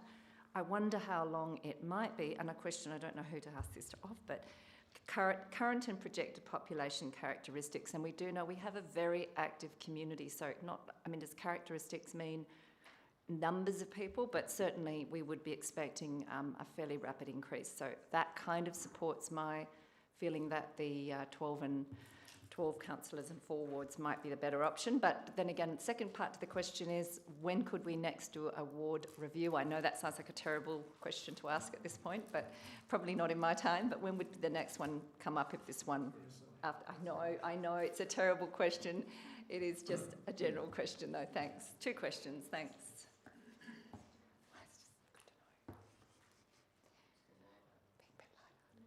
That's it, sorry. Through you, presiding member, I believe every 8 years local governments are to do a review of their wards and representation. In terms of us establishing the ward boundaries for the 4 wards, we were required to do that on number of electors, so it's not population. And we tried to set those boundaries up knowing that there would be some further growth in the China Green area, the King Edward Memorial Hospital and Subiaco East. And so we've tried to align those so that hopefully we would be able to go a reasonable amount of time before we'd be triggered by a variance of greater than 10% within ward representation that might need us to do a ward review earlier than the 8 years. Just a question about procedure tonight. If we vote on the officer recommendation and it fails, and then we vote on the alternative and it fails, can someone move the officer recommendation from the floor as urgent business? Yeah. Because if that's the case, I think we should just vote.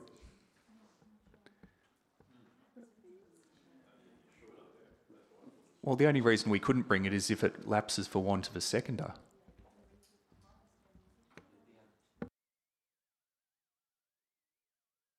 Yeah, through the chair, Councillor, when you say if the vote is put on the council officer's report and it fails,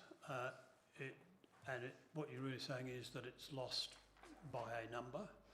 A decision has therefore been made, and if an alternative is put and that is lost, another decision has been made. You would then have to move a rescission motion to rescind one of those motions in order to consider it again. Can I have a word? Because that would be my view. That's not consistent with how we treated a couple of decisions.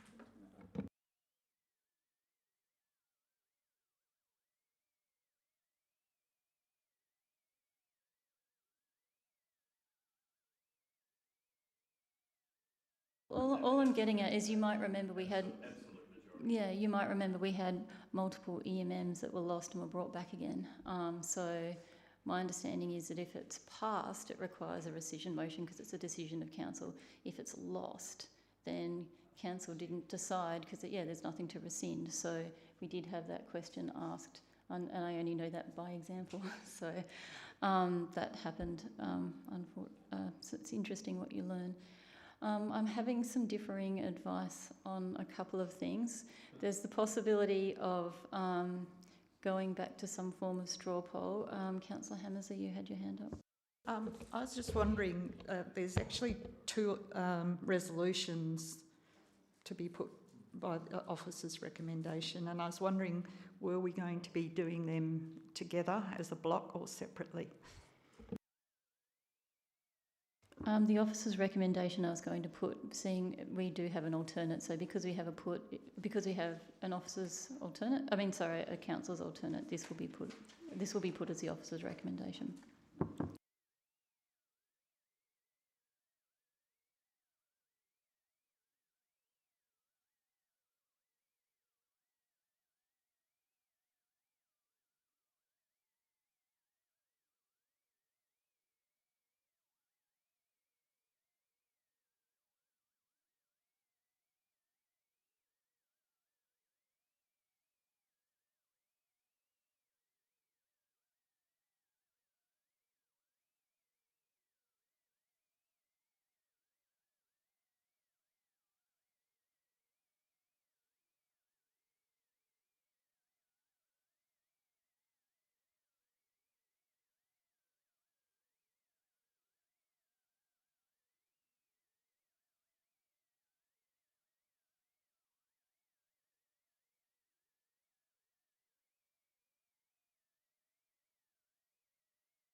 Okay, so I have a possible way forward. Each of you has a identified notepad in front of you, handy for purposes such as this. Just take one piece of paper. This is the straw poll that was requested. Write down whether you would like the officer's recommendation or whether you would like the alternate, and then we have what I think we're calling a non-binding straw poll. Is that how we're calling it, CEO? Yep, okay.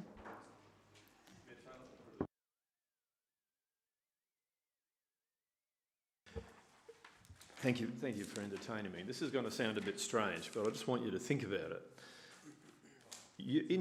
In your debate, you used the word like, and I started thinking about it, right? Because we've had some questions about this style of survey. Some people have said that if you use the opt-ins, that would have come out at 12. We've had it clarified that that's not the case if you're treating like and dislike. So I want you to think about this.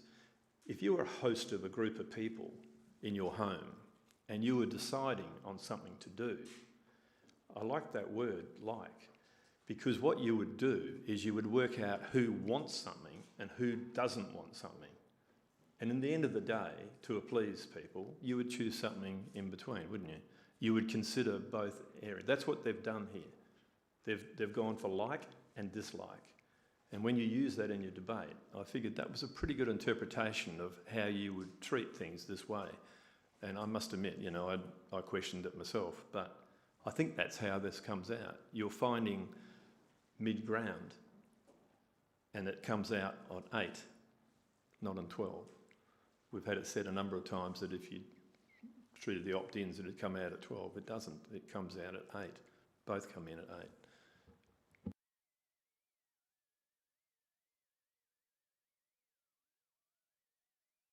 Councillor Jennings.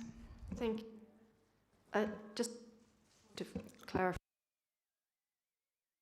not staying on. There we go. Just a quick point of clarification, if I may, about the assertion, at least that I've made, is about what's the most preferred option is different from outcome, I guess. And when I've been saying that, I've been intending to mean that without taking off the least preferred, the actual most preferred option is 4 and 12, and that's using both sample. Mm. I get it. So, councillors, has everyone written down their bits of paper? I don't think I have, so I might need to do that. There was a lot of questions about the survey, and it comes down to us having to make a decision, which hopefully we will shortly.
Okay, councillors, the vote that wasn't a vote and is non-binding straw poll was 6-6.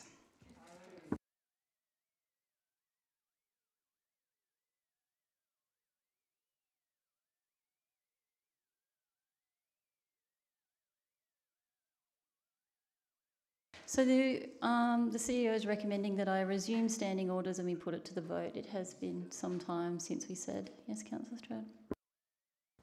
May I speak? I've only spoken once. Is that okay? I think a few of us have spoken only once because it was only 3 councillors, or 4, sorry, with Councillor Rowe at the end speaking twice. Not this time, I assume. Sure. May I just... Oh, it's loud. May I just put the proposition that if we go to 8 now and test it out, and I have felt as a councillor pressure for 8 for a long time, we can test it out. If we find the workload too much and parallel to that our population does increase, and I believe that is a very real reality, that we then can go back up to 12.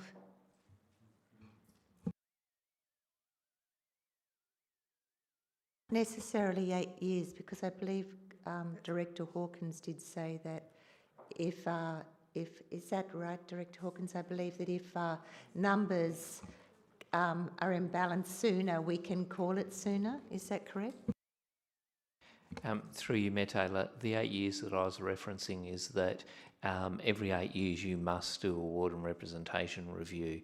It may be that you trigger one before that, but if you get to 8 years and you haven't done one, then you're required under the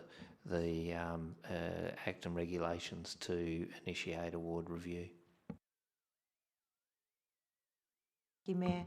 And a trigger would be, for example, an increase in ratepayers and residents, a increase in our population.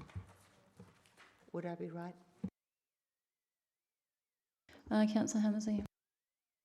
Yeah, I just wanted to check because I don't have the Act in front of me, but I sort of recall that you don't really need to have a trigger. You could just do it, but you have to go back through the process. Is that right?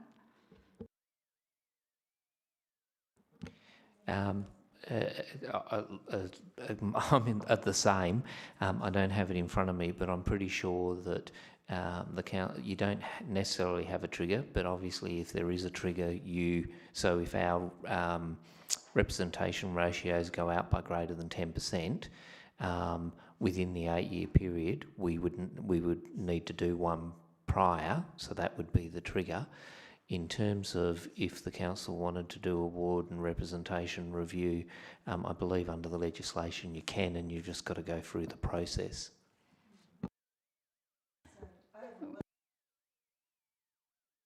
Possibly. A council decision could trigger it, I think, is what the Director of Corporate Services was saying. Councillor Jennings. Thank you again, Mayor. Just a question, and perhaps this has been answered and it's gone over my head, so I'm sorry if I'm asking the same thing. In terms of the vote, if we get a 6 result with a casting vote for the recommendation, does that mean that it's lost because it hasn't met an absolute majority? Is that what that means? Okay, just want to clarify. Thank you. So, councillors, I'd like to go back into standing orders, please. Do we need to move and second and vote on that, or can we just... Yep. Okay, so I'll move. I've got Councillor Rowe seconding. Anyone against? So that's carried. Thank you. So we have had an indication of what's possible, and we've all said we'd like to make a decision. So I'll call the vote, please.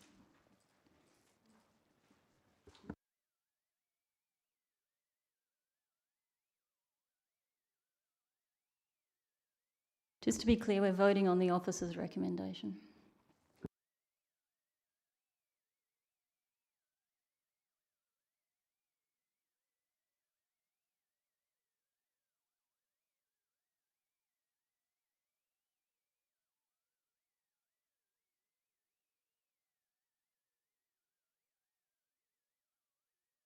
I think we've got Councillor McMullen left to vote and Councillor Hammersley. Oh, that's it.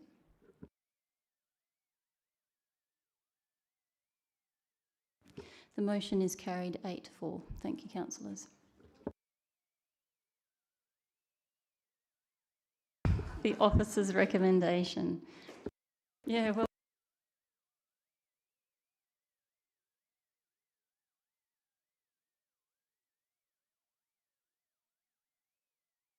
Interestingly, if you look up the meeting from, I can't remember the date, something like the 17th of March, it's in March, we did have Helen Leader also come in and make a statement on that night too, on the ward review, so it's been a long coming decision by the council. So councillors, at 7:50, I kind of want to get on with the rest of the agenda, but if there's anyone needing a comfort break, or shall we keep going? Keep going, okay.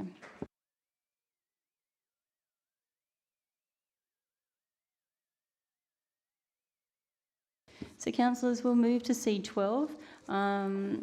This also didn't have any alternatives or amendments, but was because it required an absolute majority that it was removed from the en bloc.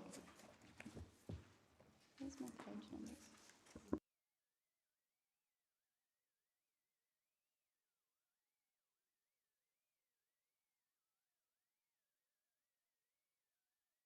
So C12 is on page 73, and it is the budget review for 2020-2021.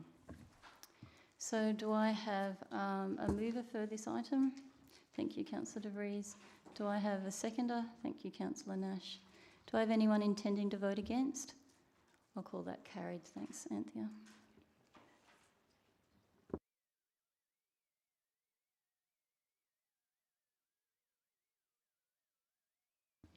So, councillors, we now move to item C15, the recruitment of the Chief Executive Officer, and this is on page 84 of our agenda.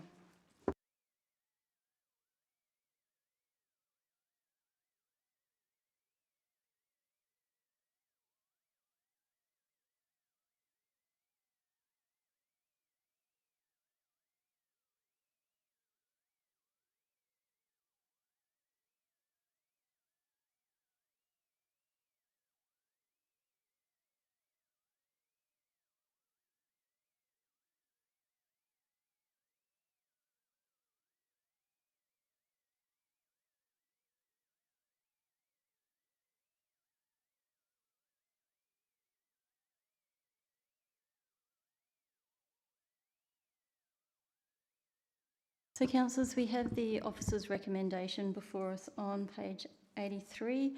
I understand Councillor Stroud had a late amendment come in on this item. Do I have a mover and a seconder for the CEO recruitment, please? I was going to say, let's not let this lapse. We might want to get it advertised. Thank you, Councillor Nash, seconding. Yeah, no. So I've got Councillor Mansfield, did you want to speak to the motion? Councillor Nash? Did anyone want to speak to it before we get to Councillor Stroud's amendment? Okay. Councillor Stroud?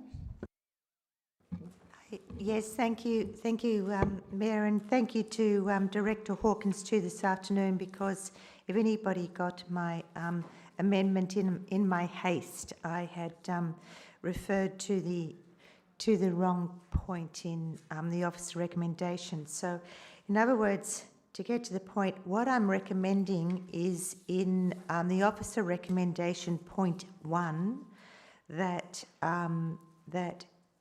we choose as an independent person to be the Freeman of the City.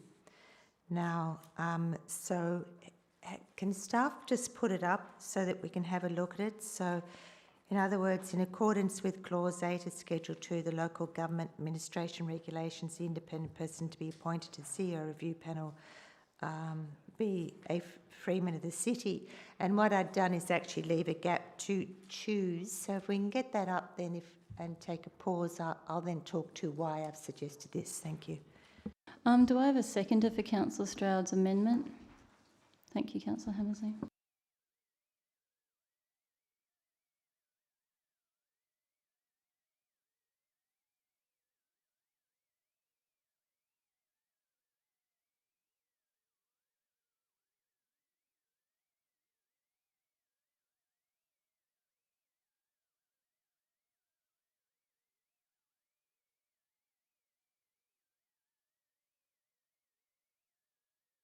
So I'm getting from staff that it's not in your pack for amendments, so it's on the screen.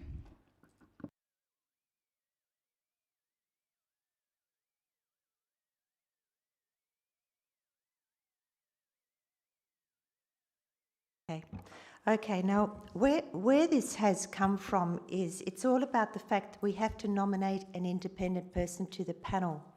And when we asked the question last week of our CEO, at that stage we weren't really up to date on what the guidelines from the department are about this independent person.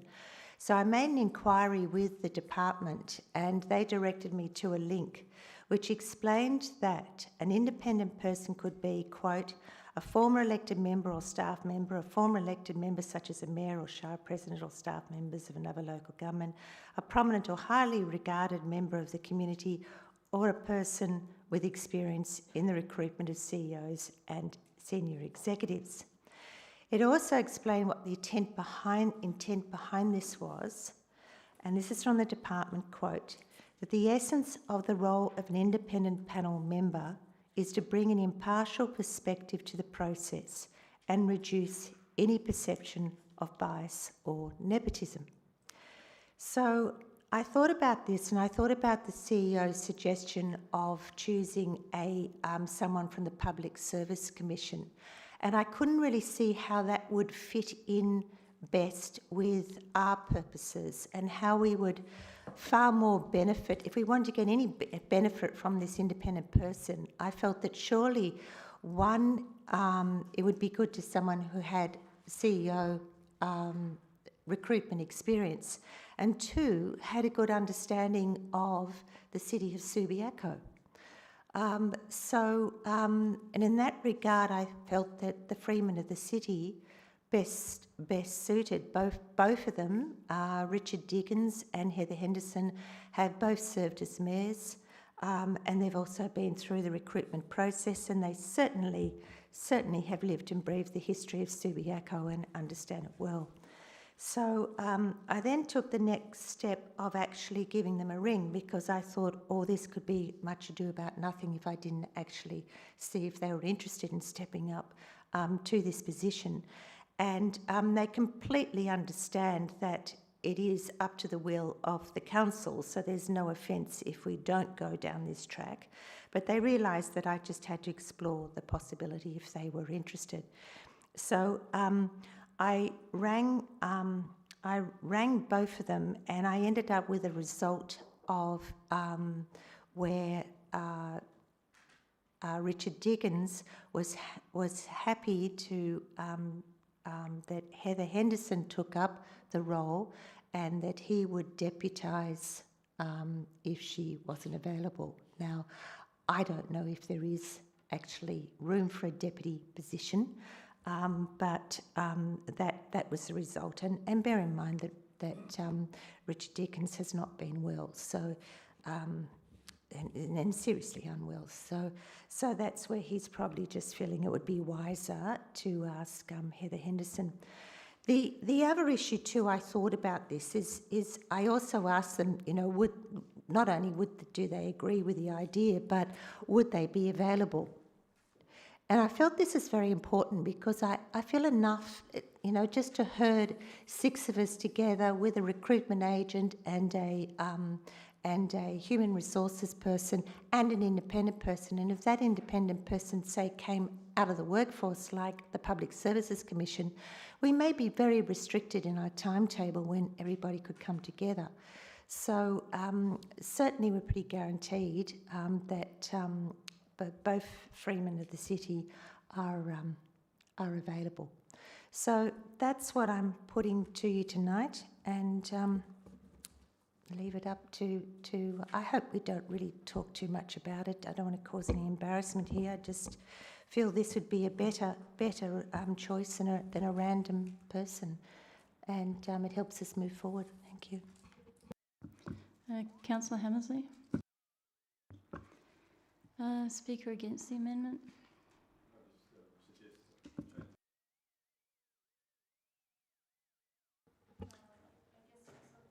Well, I was just wondering if we'd best play safe and put in there be nominated by the Public Sector Commission of WA, or preferably a freeman of the city of Subiaco.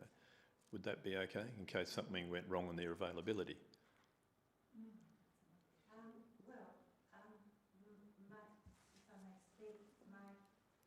My response today is you need to turn it on. My response to that is both have said they're willing to do the role, so they're available.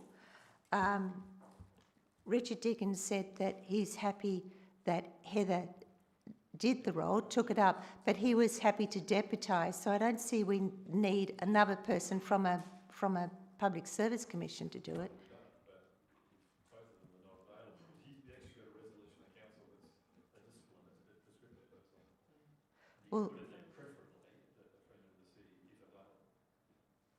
Well, I believe that the regulations say that we need to appoint someone, so we need to be quite definite.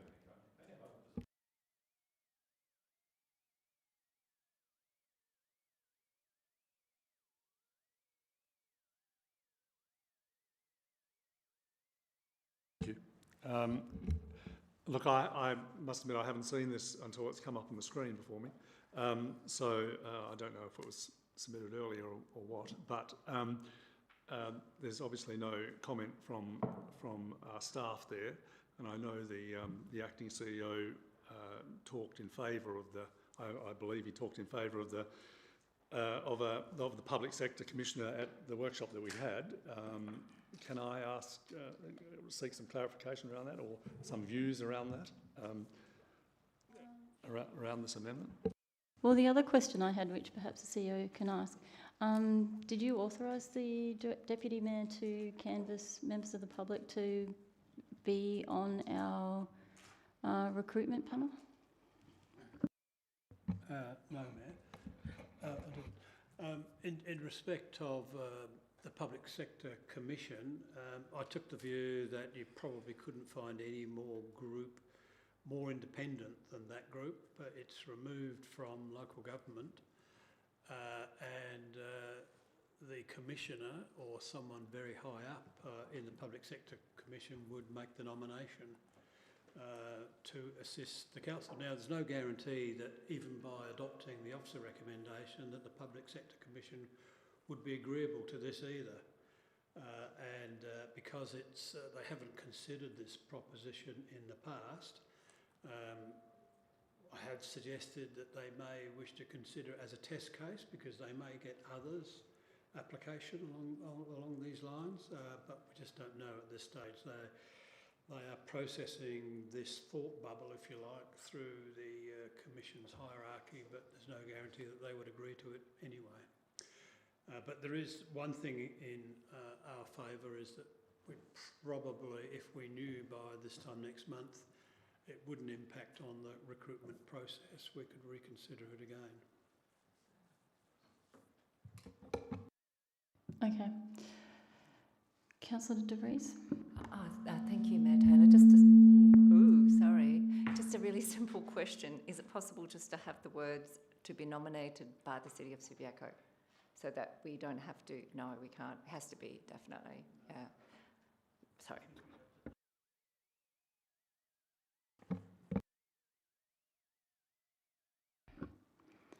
Anyone else wanting to speak to the amendment? Under 4.7 and 4.8, I will. Well, I'm glad Council Stroud, you got permission that we're allowed to talk about it because I think it's important who we put on here. We've already had how many workshops, CEO? 2 or 3? A couple of council decisions where it's come up about how we would handle this. We did think it was quite a neat solution to have someone appointed by the Public Sector Commission of WA because it would be an independent person. It would be perhaps someone who has contemporary experience with recruitment and be certainly able to fulfil the role, and if they're doing it in their professional capacity, of course, it's their job, so they can come out and do it during work time or whenever we would like them to attend. I do have some concerns that this kind of seems to be done on the fly with a few phone calls between friends this afternoon. I think there does need to be a reasonable amount of rigour. I heard a member of the public come in today and say that they were quite impressed with the way that we looked that we were achieving this. I'd like to maintain that independence and that integrity. I don't think necessarily not having the Public Sector Commissioner of WA nominate someone would necessarily give us a better outcome. So I'm not sure I can support this. I've faced other criticisms in the past about who's running Subiaco, and I know the West has talked about whether it's an old guard running it or not. I don't want to have any concerns about that. I want us to be very independent and very rigorous in our process, and I think this solution by the CEO to have this person nominated by the Public Sector Commissioner of WA is quite a neat solution. I've got Councillor Hammersley's hand up. It's Councillor Hammersley, thank you. Yes, a question, or two probably. Am I having a false memory, but I thought this Clause 8 Schedule 2 matter came up at the last minute because of the new regulations, and that's what I'm remembering, is that we only heard about it very recently and that the CEO gave us his advice, you know, having only just received the requirements, and that was a solution that was put up, and none of us had had a chance to even read the regulations or absorb what the issues were. So that's one question. I mean, is this something I've actually known for months, or is it something new? Secondly, I'm probably getting a bit tired, but I wasn't quite sure from the CEO's response to the previous question whether he has, or the staff have, any strong anxiety about a Freeman of the City taking on that role. Thank you. Through you, Mayor Taylor, the issue of a whole raft of changes made to the administration regulations was only discussed at the last briefing on this topic, because that's when they became known, but they were certainly, or the councillors were alerted to it, some of the changes. And I think even at that time we weren't fully aware of all of the changes or the context of the changes, but they were certainly known and referred to. In terms of a Freeman, I know both of them. I've known both of them for a long time, but I also take the view of the Mayor that maybe they are too close. I don't know. The legislation certainly provides that they may be appointed along with a whole range of other people, but as you heard me say earlier on, I took the view that to be totally independent, someone appointed by the Commissioner would probably be a safer option. One last question. Have we actually had unequivocal confirmation from the Public Sector Commission that they're prepared to do the job? No, I think I answered that just now. So, no, we haven't. I've simply approached them to say at this stage they're considering that proposition. No, if I may clarify, in all fairness, Mayor, when I asked the question at the briefing from the CEO, and this was very new to our table, and I've been very much involved in all the workshops where it wasn't on the table, that the CEO did not have any guidelines to this choice of independent, and that's only new information that I've been able to find out today and put towards you, for you. So. Oh, thank you, Councillor Stroud. Any further speakers on the amendment? If there's not, I'll look to put the amendment to the vote, please.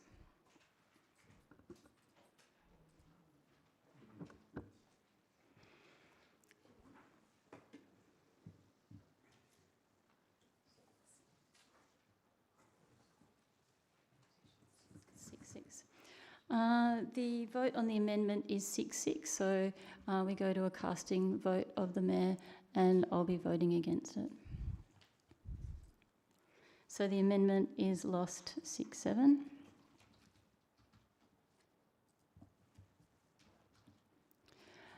So, councillors, we resume the officer's recommendation as a substantive motion. Any further speakers before I look to Councillor Mansfield to close? Councillor, would you like to close? I'll call the vote then, please.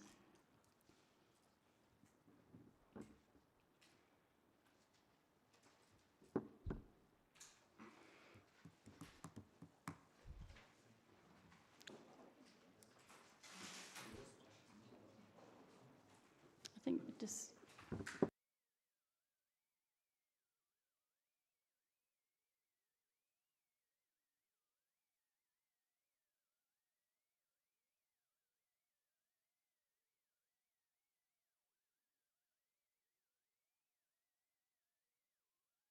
So, councillors, if you could all just please vote, we're just having a little bit of a trickiness.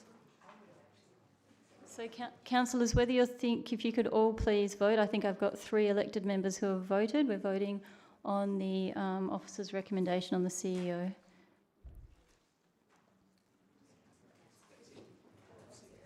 And the motion's carried 12-0.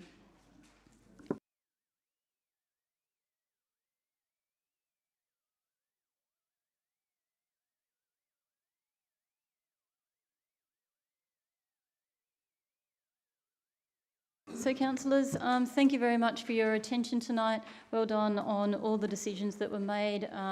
It's very heartening when we do our job. I declare the City of Subiaco Ordinary Council meeting, if I can, declare it closed. Thank you. I declare the Ordinary Council meeting of the City of Subiaco of the 23rd of February 2021 closed at 8:12 p.m. Thank you.